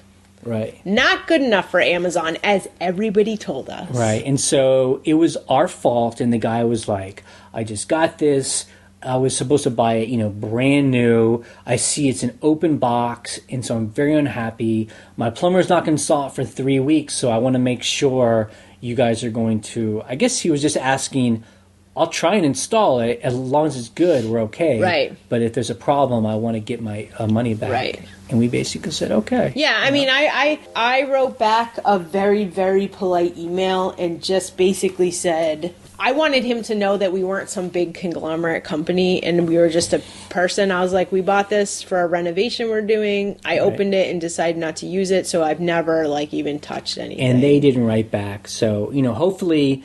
Because all the pieces are there, Everything's there. We're just the box is all dinged up. Yeah. So, and again, it's our fault. I think that's the weird thing about Amazon versus eBay. eBay, everyone takes their own pictures, and I know people hate that because there's a lot of pictures. But you're buying what you actually see, Exactly. and on Amazon, it's this weird thing like everyone shares the same picture, Right. and so but everyone's box can be different, Right. And so it's what I needed to do was... What's weird about a faucet is, to say it's used, in my mind and on eBay, Right. indicates you've installed it. Right, so it's not a used item, Yeah. but the box, so... Yeah, it's weird. But, again, that's where Amazon and eBay are different. eBay is like the flea market type thing, so everyone kind of knows you're dealing with used items often. And Amazon's more like everything's new, except some things aren't. Yeah, so... It's, and the other issue is, I was treating it like eBay, where I'm like, I wanted to write, we'll take a full refund, we will make you whole. But Ryan, it reminded me, Amazon only gave us $10 to ship the thing, but it cost $50. It cost me $50 to ship it. So, and then if you shipped it back, that could be another $50. So we that's could lose $100. $100. I don't get, and maybe that's when people on eBay, they come to our comments and they're talking about how they ship, and I mean, the price is the price. It's not like Amazon where it's some weird system where... why'd they even give me $10? I'm like, I don't know. I didn't understand it. And that's the other thing that kind of makes me mad about Amazon. It's I'll go and buy a book. And, I'll find a book for a penny. Right. But the shipping's $4. It doesn't cost $4 to ship a paperback book. They made the money on this. So, it's just I want the shipping to be the shipping. Shipping, and it makes me angry when you know it's what? not. I should have just put that thing on eBay. Yeah. I should have done it. And what I said in the note to the person, too, was because I had opened it but not used it, I made sure it was the best price on Amazon. You know why? Because mine was $400. Look up the same faucet. Every single one is $550. It was $150 less. So I'm like, you wanted that faucet? You got a great deal. But on Amazon, it doesn't matter. Yeah. So it just, it's a weird situation that it soured me on Amazon. Yeah. This isn't really a customer thing, but we got a message through eBay, and we get these every so often. I'm sure other people too, where someone's just writing you and they're looking at an item or they're looking at your store and they have an opinion on it. Yeah. Very often it's a snide comment where they want to kind of be that thing's a piece of junk. Or or whatever. Well, You'll never sell that. Well, this person said 3,000 items, because that's how many we have in our store. Actually, we have almost 4,000. Is a lie. But wouldn't it be much more exciting if you sold everything at auction, 7-day auctions, starting at 99 cents? Imagine you could sell 200 items out the door in a week, guaranteed. What are you afraid of? It's obvious you're a thrifter, or maybe paid a third of what you sell for. Yeah. How in the world could you sit for something for more than 2 weeks? In eBay, that's 20 years. This is hilarious. I mean, so basically, he's just a normal person. He notices our store is so huge. Yeah. And for him, it's that mentality of like, move it. just move it. Just like, move it quick. Put everything on auction. Just like, why do you want to hold on to this? Yeah. And normally I would ignore this guy, but I don't know. Yeah. I was in the mood where I basically just sent him a link to our blog. Yeah, well, it's so funny because I started writing this note to him actually at the same time. And I was like, look, this is our manifesto, blah, blah, blah, blah, blah, right? And then I looked, I was like, maybe Jay already wrote back to him. I got to check. And you're just like, scavengerlife.com. That's all I have to say. I mean, normally we don't like to connect our store to our blog. And because, we don't want people buying from us, hearing about how we sell. And, it's like all that stuff. But, we haven't heard from this guy. But I just think it's so interesting. His comment was exactly how I think a lot of people who kind of sell on eBay or they're like hobbyists. Yeah. Or there's just, it's more like the goal for them is to like not have anything in their store. Right. Because it means they've sold it. Right. Whereas our goal is to make the most of our goal is to make a stream of income that we can live off of. Right. And those are two very different things. Yeah. That was it. He almost seemed like a plant. I was like, "Are you sure you don't know our podcast?" Like it's interesting. I mean, he was saying everything that we, talk against. Yeah. So this was a weird thing that happened this week where I think it was 5 different purchases where people either gave us offers or bought something outright and immediately asked to cancel. Right. That happened 5 times. Where we talked about it last week too, where a couple of them happened too, where it's strange. We've just been having people buy things and then we get a comment immediately afterwards. Oh, yeah, I found another one, or I want this, or it's a wrong size. Or I didn't see. Now, my first thought was maybe that's happening because the descriptions are hidden on eBay for some people. Like, how they were trying that new thing, like hiding the descriptions, which seems insane.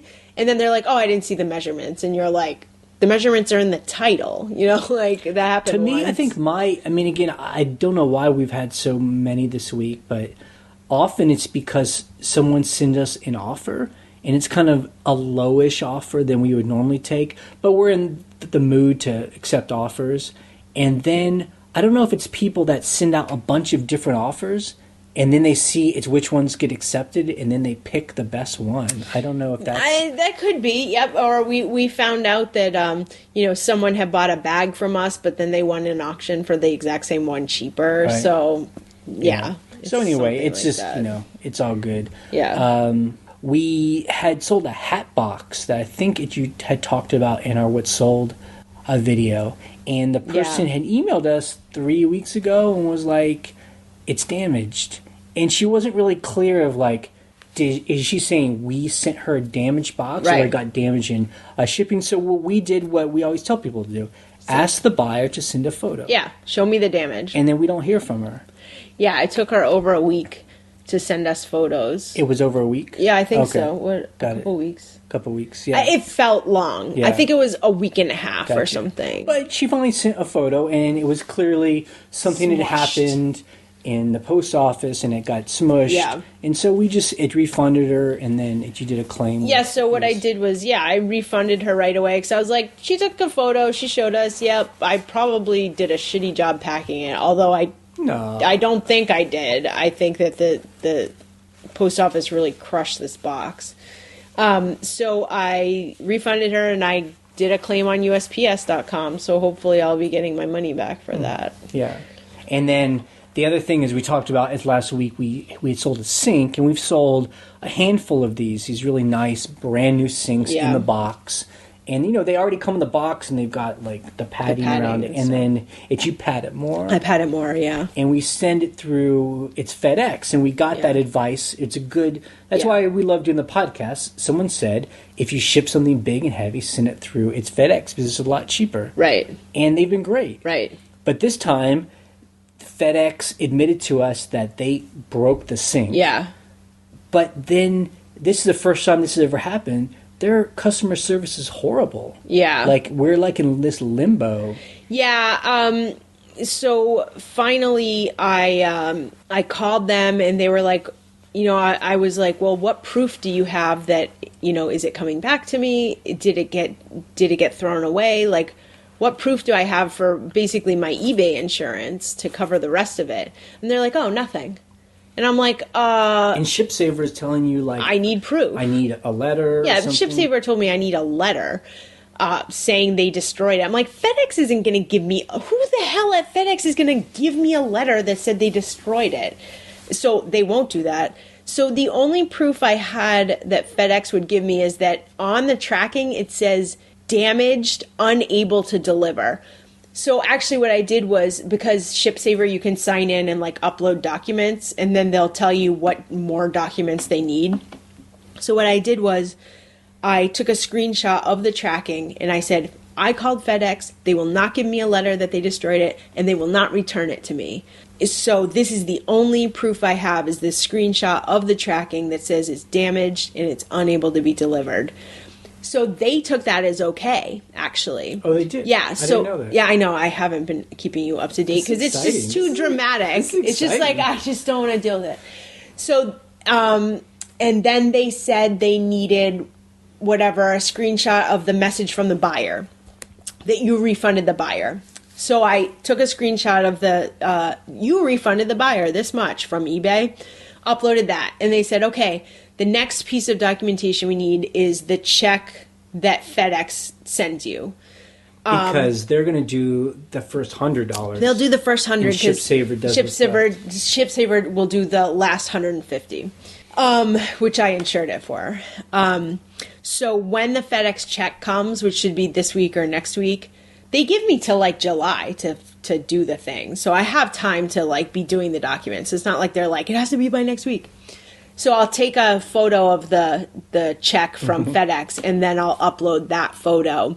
And that's the last thing they ask for. But what was good was I know that there are people at the other end of that, because I've called them before and been like, what do I do? And they're like, send this documentation. Basically, they just want proof that, yes, it got damaged. And yes, FedEx is saying it got damaged because they're giving you $100. Right. The second part of it is I did get an email from FedEx saying your claim has been processed. Oh, that's all they say, meaning it's in the system. Gotcha. So I'm pretty sure they're going to send me a check. If they don't, I'd be like, your tracking says it's damaged. Right. I would appeal it. Huh. But so it's going well so far. It's just... they put you through the ringer for the documentation. Yeah, I mean, I can see eBay sellers who aren't as organized. I mean, it becomes a lot, like you're trying to scavenge, you're trying to take photos and list, you're dealing with customers, and then when something like this happens, it's like another 4 things you have to keep track of. Yeah. And, and the way we do it, like as Ryan said, when there's a problem, we just make the customer whole. So that customer has all their money back. Hopefully he or she has bought another sink. And they haven't thought about it. And they've gone on with their lives. And then it's up to us to make things better on our end. Exactly. And I think that's a better customer experience. I think so. And I feel like if I were a customer and I bought something and it didn't arrive to me because it was damaged or it came damaged, I would expect the buyer to refund me immediately and then them deal with the insurance. I would not expect them to be like, okay, well, you can file a claim with FedEx and good luck with that. Yeah. No. Yep. All right, so some news. It's this week. People send us little links that we just share with people about kind of scavenging. Okay, so Mark S., who you guys know had sent out a voicemail saying they were going to do a Michigan Scavengers meetup, had an update for us. He says, I have an update on the Michigan Scavenger meetup. We're meeting Tuesday night, April 28th, that's very soon, in Novi, Michigan. If it's Novi. If you're in that area, it's not too late. Just email me at mstanton6, that's all one word, lowercase, Stanton, Stanton, 6 at yahoo.com for the details. I was surprised by how close to me that I found fellow scavengers. One person lives in the same city that I do. Another only lives 12 miles away, and I had just been to a flea market sale right near them. You just never know how close you are till you reach out. So we'll put a link to this on our blog, and so if you're in that area, you can contact Mark. And if anyone else feels like kind of self-organizing, we're glad to either just come to our blog and put up a comment, and kind of self. Or do a voicemail, call in, and we'll play the announcement. Another thing is, we had talked about earlier about Etsy, how they are going public, which just means this week. And there's another article here that I will link to, and it's just interesting. The challenge is like, how does this company that was kind of built on like little small sellers, handcrafting items. Right. I mean, it's really like artisanal and stuff. And now they're going big in public. Right. And the idea is they need to start making a lot of money. And so can those two worlds kind of meet? Right. I wasn't around when eBay went public, but when I listened to people like in the forums talk about the old days, it just kind of reminds me of maybe what eBay it used to be like, where it was seen as like a little flea market, people are just selling cool little things and like little dolls, and then suddenly it goes public and it needs to be a multi-billion-dollar company, and that's when they started like, companies start the rules, the rules, and people start to sell all this new stuff, and there's basically Sears is on eBay, and, big companies, and I think people have kind of fought against that, and I mean, that's just seems to be what happens. It is. I'll be interested to see what happens with Etsy. Yeah. It'll be really interesting to see and hear how it changes. I mean, that's the thing. I wish companies could just stay private, because then it's like they can control themselves more, and there isn't like a need for like constant growth. But man, it's once companies go public and people start buying stock in it, it's like all they care about is the stock prices and growth, and like if you aren't it's growing 10% a year, it's like they'll kill you on the stocks, right? It's really, I mean, that kind of stuff isn't really interesting to me. I mean, what I care about more is just like having little places where people can actually have like real experiences it's with each other. That seems to be that's what made its value in these companies in the first place, right? And, as we've seen with eBay, there can be a real danger where you can start killing that if you start to crush those interactions. Right, exactly. And a lot of people, have left eBay because they felt that was true, But I feel like we've still been able to create those kind of interactions with people. Yeah. So it's still okay. Yeah. But, and then the last kind of link that I found was, I don't know when it happens, but there's the longest flea market in the world. Yes. That happens on Highway 127 from Michigan down to Alabama. When does that happen? Do you know It's an annual 4-day, 690 yard sale. 690 mile yard sale. When does it happen? I don't know. Oh. But there's a link here. It's New York Times has like a video, like a little short documentary about it, where they just show you it's different people along the way, and that's awesome. And there are different ones in the country. Like there's one kind of by us. It's probably about 30 or 40 miles. Yeah, long. The yard crawl. I mean, we actually hate it. It's cool in a way. It's cool, kind of, but we really hate it because it's really there's too much traffic. Yeah, so it's really... you have to like get in your car, drive 4 blocks. Try and find parking, get out, shop for, 2 blocks around you, get back in the car, drive another 4 blocks, so I think for us as scavengers, it's really inefficient. Like, we want to hit like every single sale, and we're just like, this is crazy. I feel like what's better is that if they did like big flea markets, those are best, where you park in one place and then just walk around. Yeah, that's true. So things we learned in the comment this week. It was interesting. Yes. People, I learned something this week. That there was a woman that made, before blogs, and I guess the internet had just kind of started, she printed out like a magazine. Yep.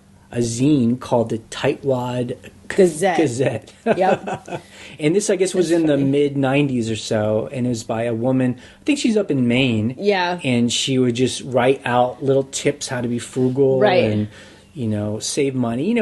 Everything we love and talk about, she's basically a scavenger. Yeah, absolutely. And I guess people talk about how important she was right back in those days because, especially in the 90s when things were really hot and heavy, the idea was the mom was working, the dad is working, you have two incomes. And she was really about like only one person has to work and then one person can stay home. Yeah. And you can live on a single income. If you're really thrifty. And it's true. Yeah. And what was interesting was a lot of people on the blog were like, I love the Tightwad Gazette. Yeah. Like I lived by it. I still live by it. So there were several. So it makes sense that those are the kinds of people who hang out on our blog have been thrifty always. And I went on eBay and bought they had printed. I think she did. Three of these like booklets, yeah. And they put them all into one. So I bought them, and we'll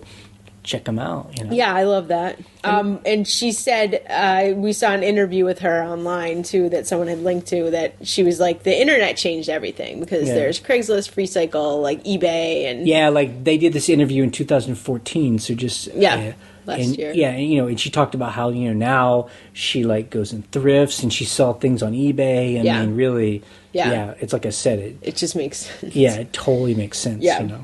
And I can remember when we lived in California, we were kind of starting this kind of a life of ours, trying to not have to work kind of corporate jobs. I mean, we got a lot of the books about back to the land and homesteading, which I think a lot of people have done, like how do you, because there's a lot of knowledge out there. I think that's the thing that I always saw that they didn't have back then. They would say, okay, I quit my job, I bought some land, and I started growing food and, all this stuff. The stories are really about being isolated, and that is what we all have now, is that we can record this little podcast, put it on the internet, and now you guys are hearing us, and then we talk on the blog. Yeah, I mean, it's amazing. Yeah. It's so different. So we can now go all back to the land or it's whatever dream you have, but yet we're still all connected, and maybe even more so than if we all lived in the same urban area. Yeah, it's amazing, as we were talking about before. So another thing is people are really getting into buying flatware. And this is interesting because last week we talked about, we've been selling knives. Yeah. We learned that from it's Mr. Customer. Yeah, knives. I never would have thought of that. When you go to a thrift store or a flea market and you see that big thing of silverware or whatever, we would go straight for the knives, and they've done well. But people were now telling us things that we didn't think about. Yeah, that stainless flatware, certain patterns of stainless flatware. I mean, I knew there are certain patterns that I look for, but it seems like there's a much wider range that people will pay a lot of money for. Yeah, I mean, we joke about I sold a fork for $15. Yeah. But there's a whole market because I didn't think about it. If someone has a set of 80 forks and knives and stuff, and one of them gets lost, they want to buy that again, Exactly. And so I'm like, oh, yeah, that makes sense. So they're like, I'll pay $10, $15 for one serving spoon. So on the blog, people were talking about the different kind of patterns and brands to look for. There was a blog that someone linked to where she talks specifically about things she does. And actually, we were at a thrift store the other day, and we actually looked, and we found stuff that we normally had not. That I don't know if we had bought it. Right, before. we wouldn't have bought it before. So, we saw it and we're like, hey, that's it.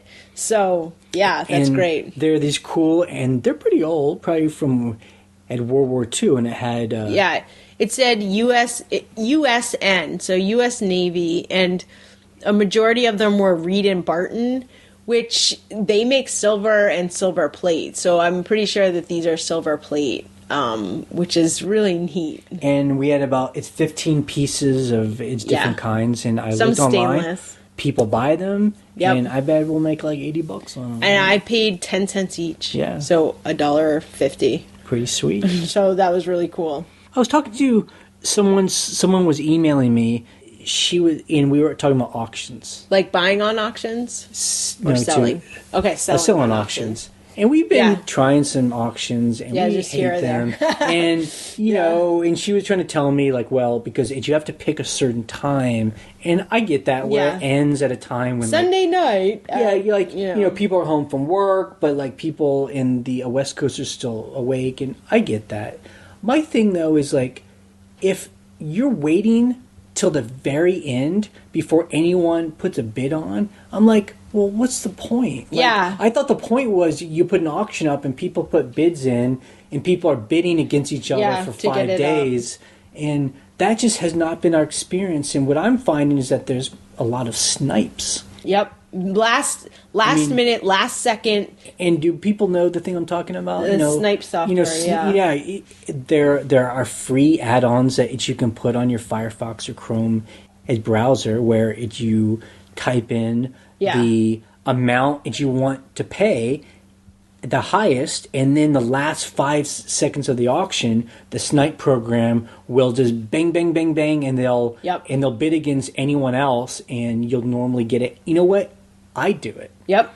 We get lots of good stuff on eBay because I just snipe things I want, and so I get things at a fraction of the cost that I normally We always, would. if we're buying anything on auction, but the other thing about snipe program too is you don't want to put in a proxy bid and then show your hand basically that you're one of the bidders. I mean, not your name, but that someone's interested in this. You want everyone to think that no one else is interested. Right. And like, okay, I have these, this is so ridiculous, but we buy stuff for the other house. We like to buy stuff in case something gets stained. Like we have these 2 IKEA chairs and they take these very specific covers. So I'm like, oh, these are in the kitchen. They're going to get stained. And one day I'm going to say, I need to pull these off and wash them, but I need more, things. So they cost $40 each at IKEA new. So I've been searching. I have searches out. And there was an auction for 2 and it was $30 for 2. And I was like, I'm getting those. I don't care if I have to pay like $50 because that's still cheaper. So I put a snipe bid on it and I was like, $50 snipe. I got them for $31 because no one else is looking for the used. There was only one other person that bid on it, and they probably thought, "Oh, cool! Oh, great! I bid on it 5 days to go." And so anyway, my point is, this woman said she doesn't think a lot of people do snipe programs because it's kind of like a geeky thing, or only people that do snipes are people who are buying to sell again. I don't know. Yeah. I don't think that's true. I think it's maybe more common than not. But I don't know. So I guess I'm just asking other people if they do snipe programs on eBay, I would love to know. Because for stuff that you're going to sell or just stuff that you buy for yourself. Because I definitely do. Because we see that a lot of our auctions, as we sell, a lot of them get bought at the last second. Because of these snipe programs. The last second. And then the last thing here in the comments is, people have been talking about, there's good information being shared on the blog, especially in the comments. People put cool links. And the problem is you can't really search that stuff. Like this search on the blog is only for the content that we put on in the blog post. The comments don't get searched. Right. I mean, that's just, part of the blog structure. Yeah. So what I did was I created a wiki. Yeah. And I don't know if people know what this is, but basically it's like a site where anyone can log in and add info. So it's like it's like a big shared text document, and basically I'm actually doing it through Google. It's like called Google Pages or something, or Google Sites. Yeah, so we can invite anyone to edit and add to that page, because people were saying in the comments like, oh yeah, I'll if I see a tidbit of information that I need to remember from the comments, I'll put it on Evernote. I'll put it on Evernote or a text document and I save it, which was so surprising to us. We were like, oh, I did not realize people were like taking notes from comments. So I'll put a link on the blog to this site.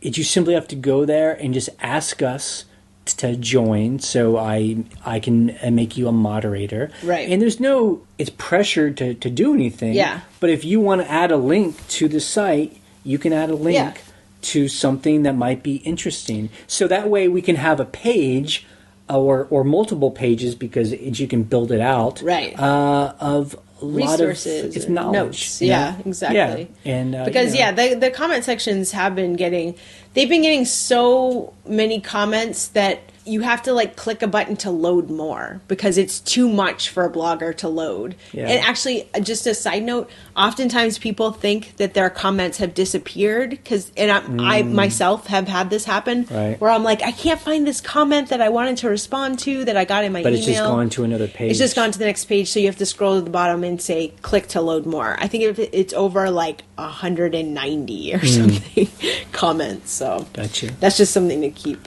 So this coming week for us is mainly, for me, it's going to be shoes. So I've talked about this. I've been starting to clean our shoes. Yes. I've been allowing them to kind of pile up. So I have about probably since the beginning of the winter time. So a good, 5-6 months of shoes that we've bought. And really it means it's 8 big bins of shoes. There are a lot of shoes. Shoes but they sell. Shoes are great, though. Shoes and boots. I think we sold 3 pairs of shoes yesterday. Yeah, I started to take pictures of them, and Ryan put them up, and so they've already been selling them. And now is a good time to list shoes because, it's springtime, so people are starting to buy shoes. Dress shoes and whatever. So that's going to be my week. I really want to try and, get them all done before we do our next trip to LA, actually. Yeah, we're going to LA. In May, so that's kind of my goal.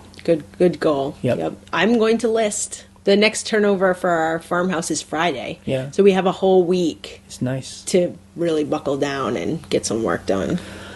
Okay, let's answer some of the questions that people have either emailed us or left us. Or voicemailed us. On voicemail. And you can also call us at 540-407-8486. And again, it's not we will never pick up. It's just a voicemail, and you have 3 minutes to leave your question. What's funny is one of these voicemails came in at 5 a.m, and although it doesn't ring our phone, we just see an email that we got a voicemail. And I was awake at 5 a.m, and I saw it come in my email. Oh, really? And when I listened to it, because for some reason I couldn't sleep, so I got up and packed eBay stuff, and I listened to the voicemail, and you'll hear it. The person's like, it's 5 a.m, so I'm really glad this isn't calling you on your phone, which is funny. I'm like, I happen to be awake. So, first voicemail. Hey guys, my name is Wayne, and I'm calling. I just wanted to thank you guys about talking about numbers and money specifically in this week's episode. I just got done listening to it on the way to work, and the fact that you guys have a game plan and you're looking to pay off all your debt is huge, and the fact that you're a numbers person and you figure it all out. It sounds to me like you guys are kind of doing a modified version of Dave Ramsey's course, which is called Financial Peace University. I know it's helped me and my wife out tremendously. We're about 1 year away from being totally debt-free. We did a similar thing. We were making really good money living out on Long Island. We decided to move. We went to upstate New York. I quit my job of 26 years as a graphic artist for a newspaper. And right now I'm just working part-time. I'm selling part-time on eBay. Because we had a plan in general on how to do our finances, we've made it possible so that we can live right now on just one full-time salary. And, there's the possibilities for people out there are really huge if they just think outside of the box, do a little research, and they're willing to actually make some steps to change their life. So you guys are inspiring. I just wanted to throw that out there and thank you for the podcast and all the information. Take care. So yeah, I've heard of Dave Ramsey. I swear I've probably heard him on the radio. I think he's on one of our local radio stations. But honestly, I don't know a lot about him. I read his Wikipedia article, and he's kind of like one of the grandfathers of this idea of paying off debt. Yeah. And, he talks about the thing we talked about, the snowball effect, right, versus the way to pay off the smallest debts first, and then just go to the bigger one and bigger one. Yep. And that's cool. I mean, I don't know.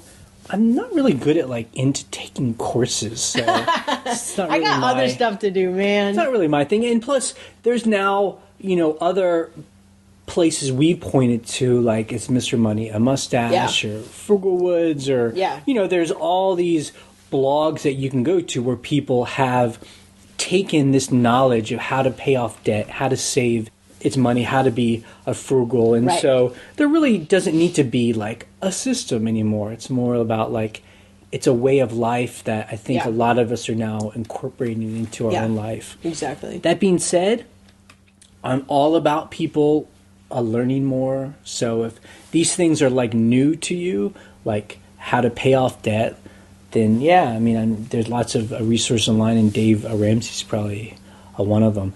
Probably the easiest thing was, I think I was in a Kinko once, and for some reason his book it was on sale at Kinko's, and we were waiting for a job to be done, like a printing job. And I was flipping through, and he was like, "Oh, it's pretty interesting." Yep.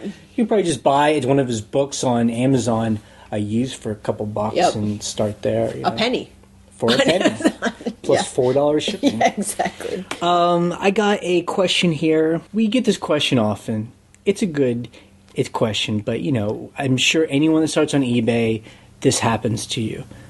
Your family finds out that you're starting to sell on eBay, and they're like, did you sell all my stuff for me? So this person's like, can you give me advice on how do I tell them I can't sell? It's for them. So she's not asking, should I do it? She's saying, I don't want to. How do I say no and not be rude? How do you let people down? Yeah. So what do you do, Jay? I know you have a thing to do. Yeah. I mean, basically, it's what I do is I say, oh, it's really easy. I'll show you how to do it. Let me show you how to do it. And, if we're in a room where there's a computer, I'll even take them and try and start to show them. Yeah. They get bored real fast, and then that's the end of the conversation. Because they see, I'm not going to do it because I don't need to yeah, I have so much stuff. I can't even keep up with my stuff to sell. But not only that, it's so easy that I don't need to do it for them. They can do it themselves. Exactly. So really what they're saying is, I know it's easy. I don't want to do it. I want you to do it. And so basically I'm telling them, you do it. And the other part too, a lot of people are like, but you're going to make so much money off my stuff. It's worth so much. Right. And it's probably not. Right. Well, especially after you give them a percentage. Right. Well, that's the argument where if someone's thinking about trying to sell other people's stuff, I mean, the answer is you're never going to make that much money. Right. So. Exactly. Hey, you guys. This is Len in Wisconsin. The Potter's Pickers is my eBay. And anyhow, my question for you is, how should I view watchers? I've been doing this about 5 or 6 months. I now have about 130 items listed. Of those, I have about 60 of my listings being watched. Okay, so I think I understand. He's got about half of he got cut off, so I don't know what happened. He hung up by accident, but he's asking us about watchers. So he's got about half of his stuff being watched.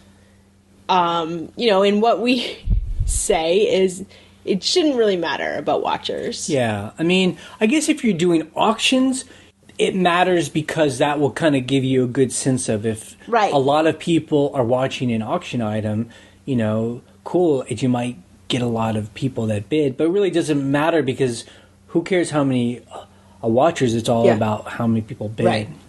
Right. And so, I mean, our theory is, okay, I have items, that have 15, 20 watchers. Nobody's bought it.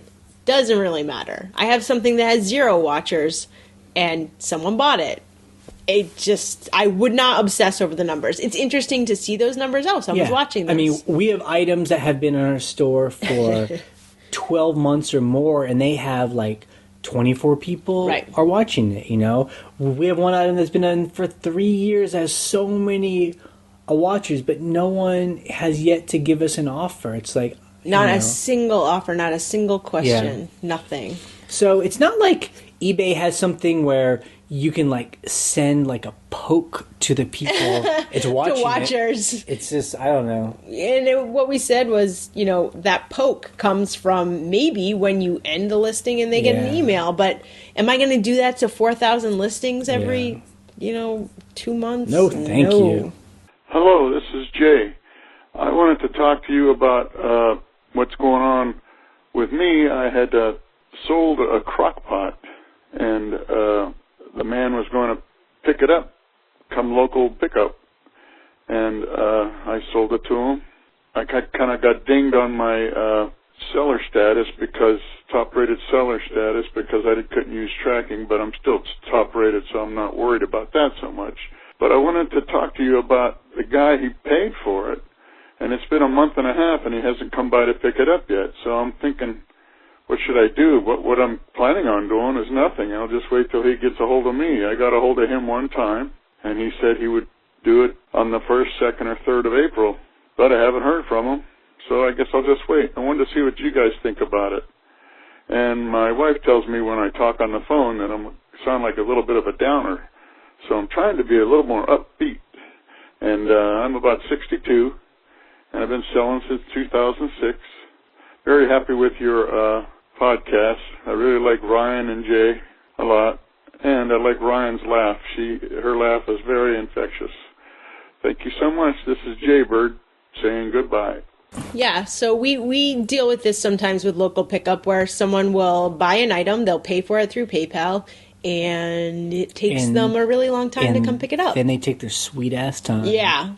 I mean, I know it's a little tough because then, like, what happens because it can never be, there's never tracking info that said it got sent to them. Right. So, that is a tough one. What we do is that I keep is reminding the person. Yeah. And normally the person's like, yeah, I'm just busy. Yeah. Because normally people have to drive over an hour to get to us. Yeah. We understand that. And ultimately, as long as they paid for it, we're like, we don't care. I have your money and your item. So you're at a loss here if you don't come pick it up. I mean, yeah. I think it's just, don't spend too much time on it. Yeah. Give it's reminders. But at some point, it's like, I don't know. I mean, he's got to get it at some point. Yeah, right? And if he doesn't, I mean, he's at a loss because he paid you, and you still have the item. And if he never comes to pick it up, but is there a limit? Like, what happens if it's 6 months? Like, can it resell the item? It's just that's up to your own. I mean, you could call eBay and ask them, but that's up to your own discretion. If they never pick it up and it's past the return date, 30 days or whatever. Yeah. I mean, if it's something like a crock pot. Yeah. I would put it up on a shelf somewhere, out of way, out of sight, and just don't worry about it. Yeah, don't think about it. Like, it's not in the way, it's not taking a lot of room. If this person wants to get it, and then if, it's Christmas time and he still hasn't gotten it, I'd just resell it. I'd resell it. That's what I'd do. Yeah, I would. Okay, you have an email. Right, so I got an email from a woman who says she's been selling on eBay and, makes a good income from it. She found out, or I guess she knew that her husband had an eBay store too. Right. He makes things like electronic wires and stuff. Okay. Kind of cool. He sounds like a crafty guy, but she discovered he's not very good at eBay in the sense of those of us, we know about defects. So he would do things like he would sell an item and then realize he didn't have it in stock, so he would cancel it and get a defect.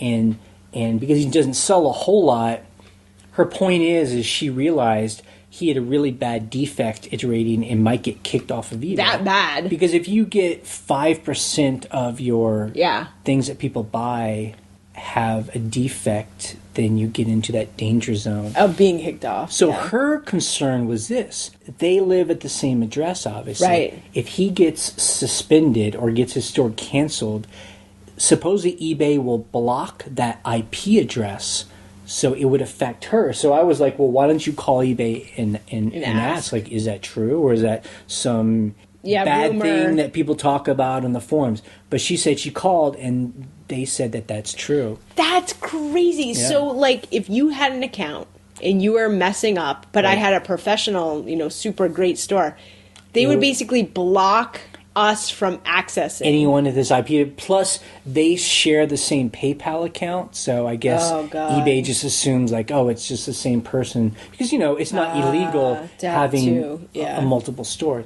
So we talked it through, and I think the answer was she needs to take over his store.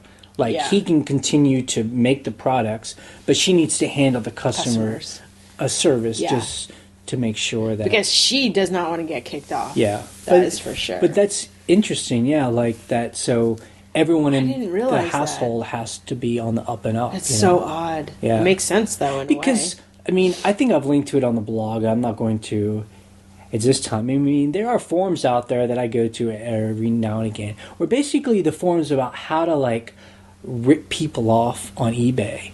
and through PayPal. I mean, it's kind of like people that are selling like counterfeit bags and like pirated DVDs. Oh, they're like saying how to just like and screw you know, people. eBay and PayPal. You know, I think that's why I go there, because it's interesting to remind myself why eBay and PayPal have all these rules. It's not because of people like us. Like, they aren't trying to come after us and ruin our store. Yeah. They're trying to protect people from this other kind of person who are just like, oh, my account got suspended.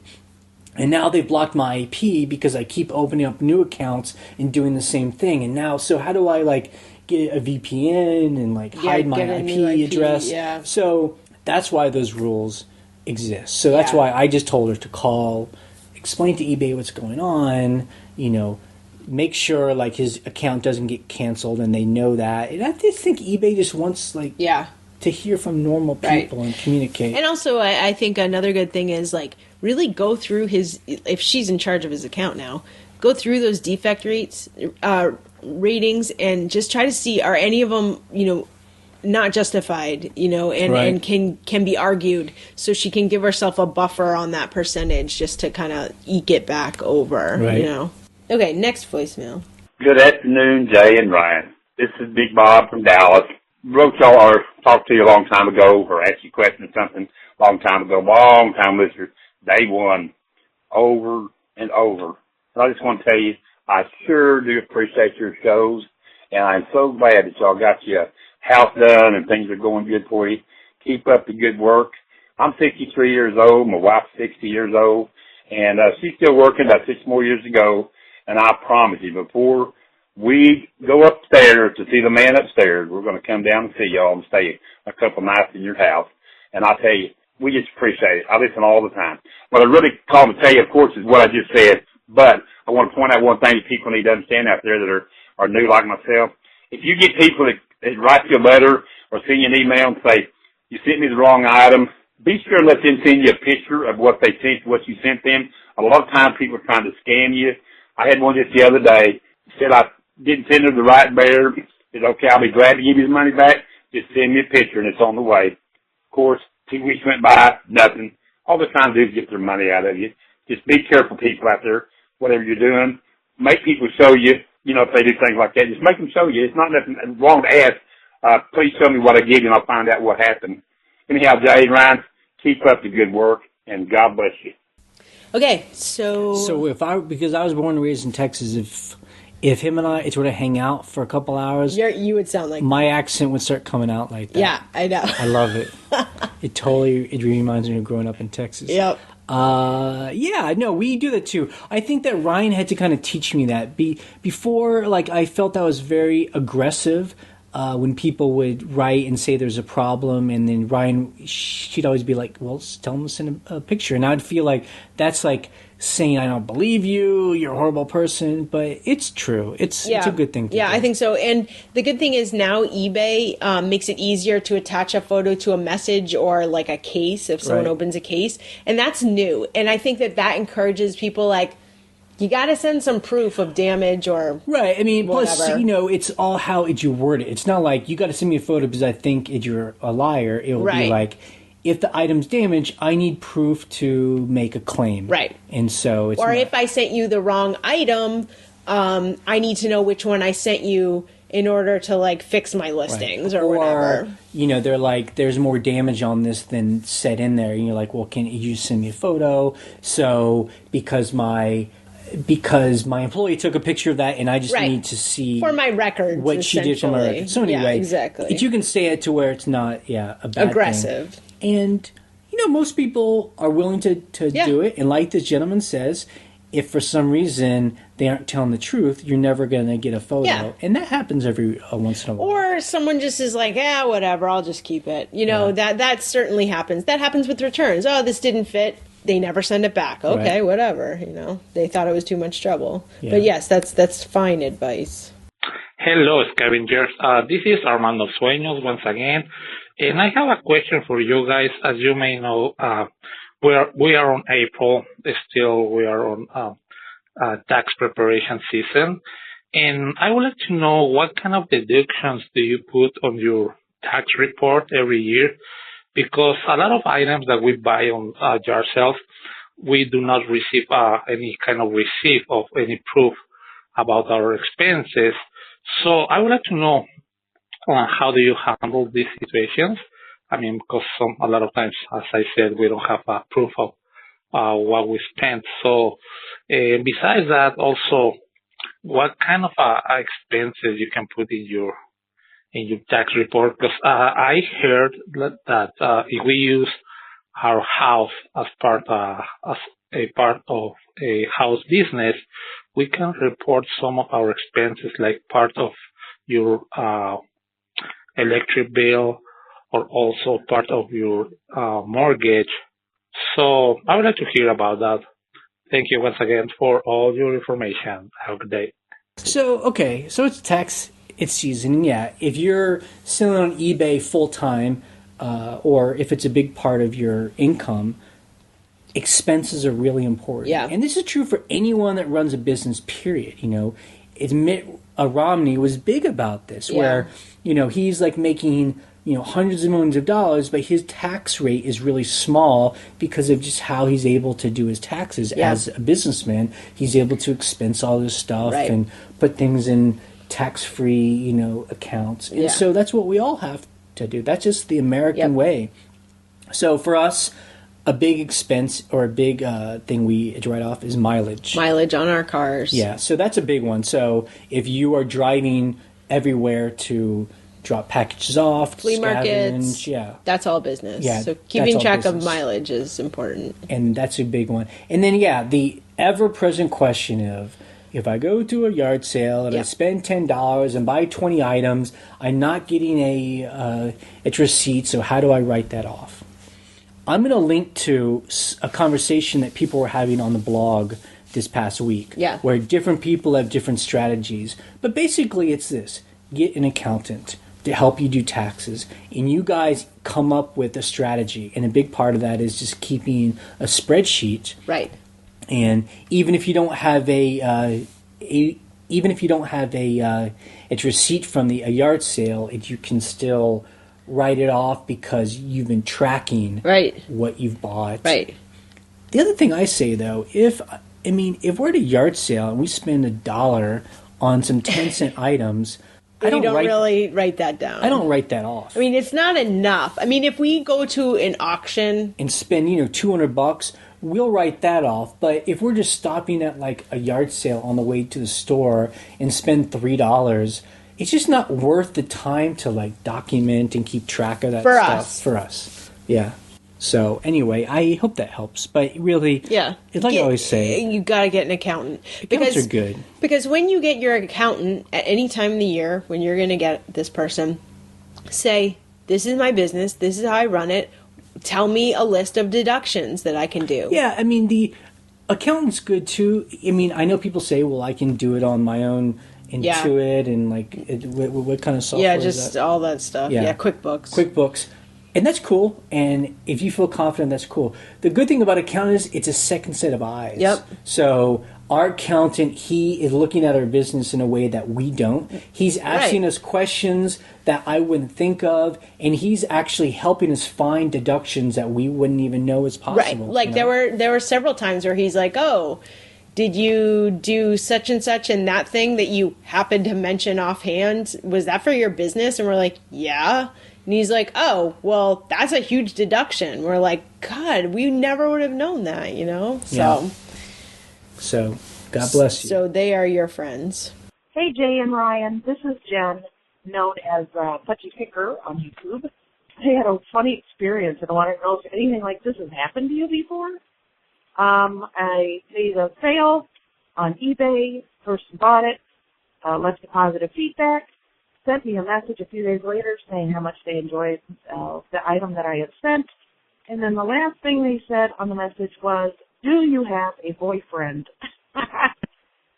So I politely said, "No, I don't have a boyfriend, but I do have a wonderful husband." And I'm thinking, I'm going to block this person if they send another message. I'm thinking it probably is just something harmless, but anything like this happened to you guys before? Just wondering. Thanks. Love the show. Bye. I think there was only like one person one time a long time ago.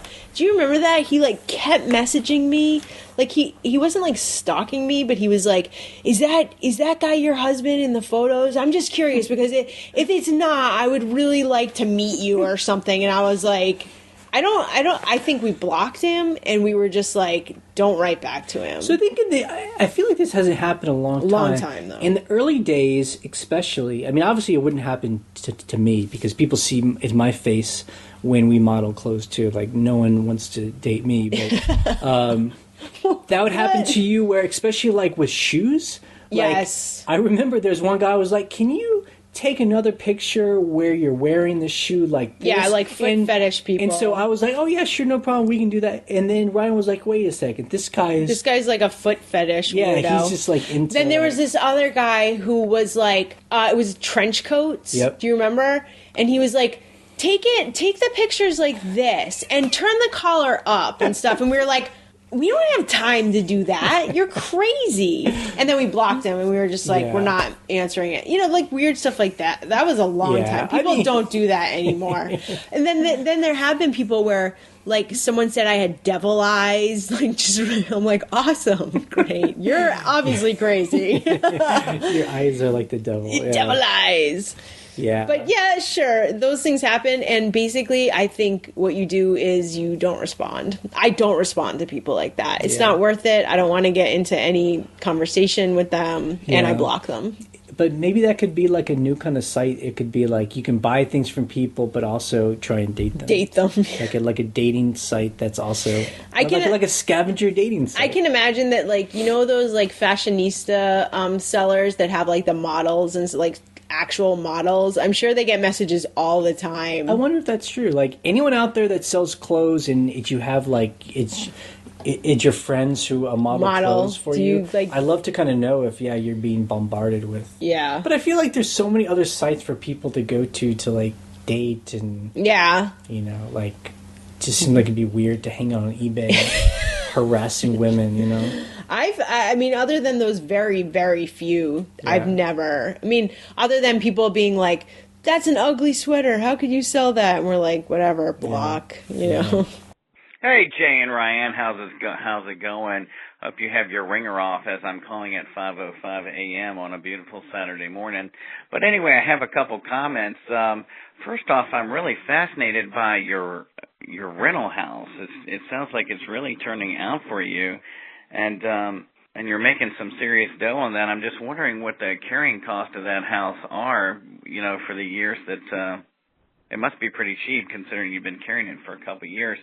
But anyway, and another comment on that panini grill that you have that you sold.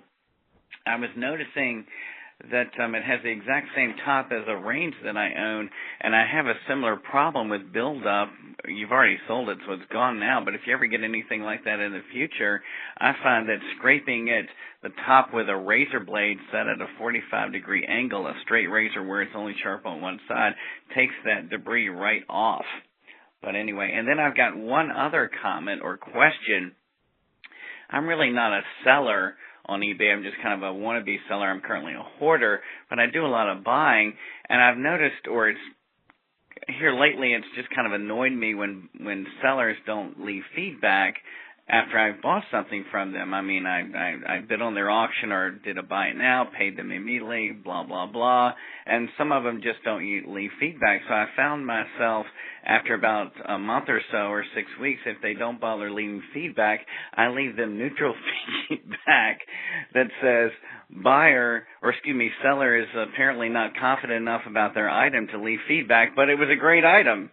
I just wondered how you felt about that, if that's a crappy thing to do or not. But anyway, I love the podcast. It's a great joy to watch it. Maybe we'll see you sometime in the future. Have a great day. So number one, carrying costs of the house. So yeah, so here's the thing. We kind of explained it it's last week when we bought this rental house to renovate it. We had paid off our house, so we had a mortgage. So when we bought this other house, we had a mortgage. So really, that was our carrying costs. It's about $1,100 a month. So paying for the renovation. Right. So it was something that we knew we could handle. And now we're making much more, well, not much more, but we're making more than that each month now that it's rented, so it all works out. Yeah. So number two, that panini grill, yes, I also have a very similar stovetop with that glass, it's called ceramic glass cooktop. And I also use a razor blade to get off the burnt grease. However, that panini grill, I did use a razor blade on most of it. But there were sections on the right side where you see in the photos. It was so bad. I'm not joking. I broke a razor blade on it. That's how bad it was. And plus it seemed like you were starting to pit the glass. The glass was getting pitted because it was so cooked into the glass that it was starting to chip the glass. So at that point, I had basically cleaned it as best I could. And it still sold. Yeah, so. And we were afraid maybe the guy might get it because actually his address was at like a little... Like a deli. Deli, yeah. So, and we were afraid he's going to get it and open it up and be all angry, but... I took pictures and I described it as such. And we have not heard, and it's all good. Yeah. So the third thing that you mentioned was people not leaving you feedback. Yeah, it's a little harsh to give people neutral feedback. I think that's extreme. You're giving them neutrals. Just because they don't... I think if you want feedback, you should maybe write them first. Right. Because I didn't hear that part. I don't think he said that. But yeah, to write first and be like, please give me good feedback. Right. Or please give me feedback, period. Now, I will say, as sellers, I encourage you. Now, I understand that you don't want to leave feedback until someone, hasn't returned the item or given you trouble. I encourage you, if your store allows you, I think you have to either have an eBay store or have a certain size store. Turn on automatic feedback. You should give people feedback immediately when they pay. Right. I just have it turned auto. So you say auto feedback, give people feedback as soon as they pay. I don't want to think about it. Fine, they paid me. If they return it, I can't give them negative or neutral feedback, so it doesn't matter. Just give them positive feedback. Right. Not a big deal. Right. I encourage sellers to do that. Giving people neutral feedback because they didn't leave you feedback, you're giving them a defect. Yeah, even though you like the item. So I think that's a little extreme. Yeah. That's if they did you wrong and didn't give you a refund or sent you a crappy thing, all right, neutral feedback, I get it. But not leaving feedback, meh. Okay, last voicemail. Hey guys, this is Jeremy in Seattle. I've been a full-time eBayer for almost a year now, and I want to ask you about breaking through plateaus to continue growing your business. There have definitely been times over the last year where I've felt like I can't grow any bigger. I'm being diligent, putting in 40 to 60 hours a week, listing lots, buying, shipping, and doing everything else that goes along with running this business. And there have definitely been times where I feel like I can't grow any bigger and grow my store and grow my revenue. And what it's usually taken to break through those plateaus for me has been changing some process, either the way I buy, what I buy, how I list, rearranging my office, so on and so forth. So what I wanted to ask you guys was, what have been the biggest plateaus that you've had to break through to continue growing your business to where it is today, and how did you go about breaking through those to continue growing? Thanks for everything. This is a great question for Jay. Yep. Why? Because you're all about numbers and breaking plateaus and growing the business. I'm like the guy. Okay, so so we definitely have been through periods, and we're in one right now where like we're like, okay, we need to make, I've talked about it. We put our expenses down, and we're like, we need to make $2,000 a month. Like that was a big kind of goal for us. And there were times where we're like, we can't make more than $1,000 a month. What do we need to do? Stop selling on auctions. Let's just do all buy it now. Right. Make our prices higher. We would do things like, okay, we need to work together where like one of us is taking pictures and one person is a listing. I mean, I don't know if this guy is working by himself. It sounds like he might be. Yeah. I mean, that's tough. Like I can see that being a real barrier. If you're doing everything, it's yourself. Scavenging, photographing, enlisting, packing, customer service. I mean, that's a lot to do. We hit a plateau once and we stopped selling only clothes. Yep. We were like, we need to break out of just selling clothes because we were, finding like it was hard for us to find clothes that we could sell for more than it's $50. Yeah. So we started, well, let's start doing like hard goods. Yeah. And that's what we've been doing. And that was a big one. Yep. You know? I mean, we're kind of in a little plateau right now where I feel like our store keeps growing, but we're making about the same amount as we were at like 2,500 items, right. 3,000 items. Like, it's not exponential. Yeah, it's not exponential. I don't know why. Which is weird, you know? Yeah, I'm not sure why. But it's not really a big deal for us because we have a nice, like, steady income. So yeah. It's good, and we just see that having that bigger inventory is just helping us, like, be able to not worry about if we list or not one week. You know, it's not a big deal. Yep. As I say, it gives you a buffer. Yeah. Yep. I'm trying to think of other times where we've kind of hit a wall, hit a plateau, and then broken through it. Yeah, I think those are its big things. Streamlining its process so we're listing more. Right. Scavenging better quality items. Yep. And then also having the courage, if that's the right word, I don't know, is that right? Courage to put them up at a higher cost, you know? Whereas we're like, we could never ask more than $30 for this thing I bought for $25. Hell yeah, I can ask $100 for this thing. So, it takes doing research. It takes just, having the guts to put it up high and make offer. Yeah. Put something up high, make offer. That was a big one early on for us to break through, like a wall that we had hit. We were like, well, let's just do best offer on stuff. And then we started to sell about 20% more because we would sell things for it less than we had it up, but we were selling them. Right, you know? right. That was exactly. good. So it's just kind of tweaking some of the things that you think are like concrete in your business on eBay. But I think I definitely hear what he's talking about, and that is, and I've heard it's before, that there is a limit to time.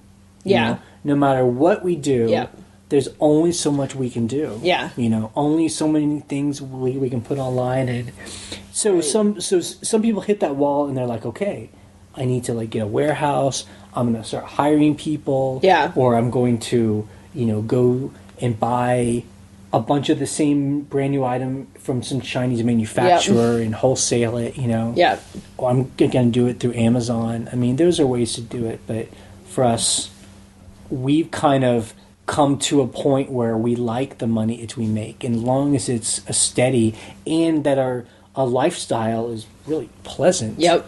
We're kind of happy. I mean, and the other thing, too, to break things up a little bit is for us also we try experiments, and that can move us in a different direction. Like you said with hard goods, I mean, that was just an experiment. We're like, what about this weird lamp? Will that sell? Can I pack it? What am I going to do with that? Yep, it worked. Furniture. Yep, furniture totally works for us. It's a lot of storage. Like maybe this guy could start buying furniture for cheap and selling it on Craigslist. Right, if you're in a good metropolitan area. If he's in Seattle, is that what you said? I mean, like maybe he could sell stuff on Craigslist and make like a big wad of cash. Yeah, and that's straight up cash. But I think that's the other thing. Like, that's a question to ask. Like, is the goal to be super efficient and make more money and more money and more money, or is it to be sustainable? Yeah, how do you be sustainable and keep this up month in and it's month out without pulling out all of I mean, maybe the answer is, how do I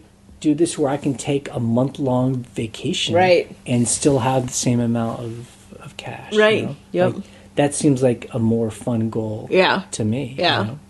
You definitely hit on a lot of points with that question. For sure. Okay, so that's the end of our show today.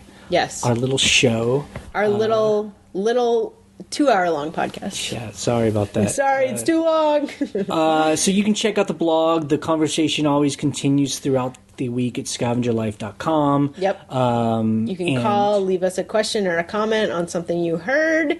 The phone number again is 540-407-8486. And I will include all links that we talked to so you can go there and see what we talked Jay's about. Jay's very good at doing that.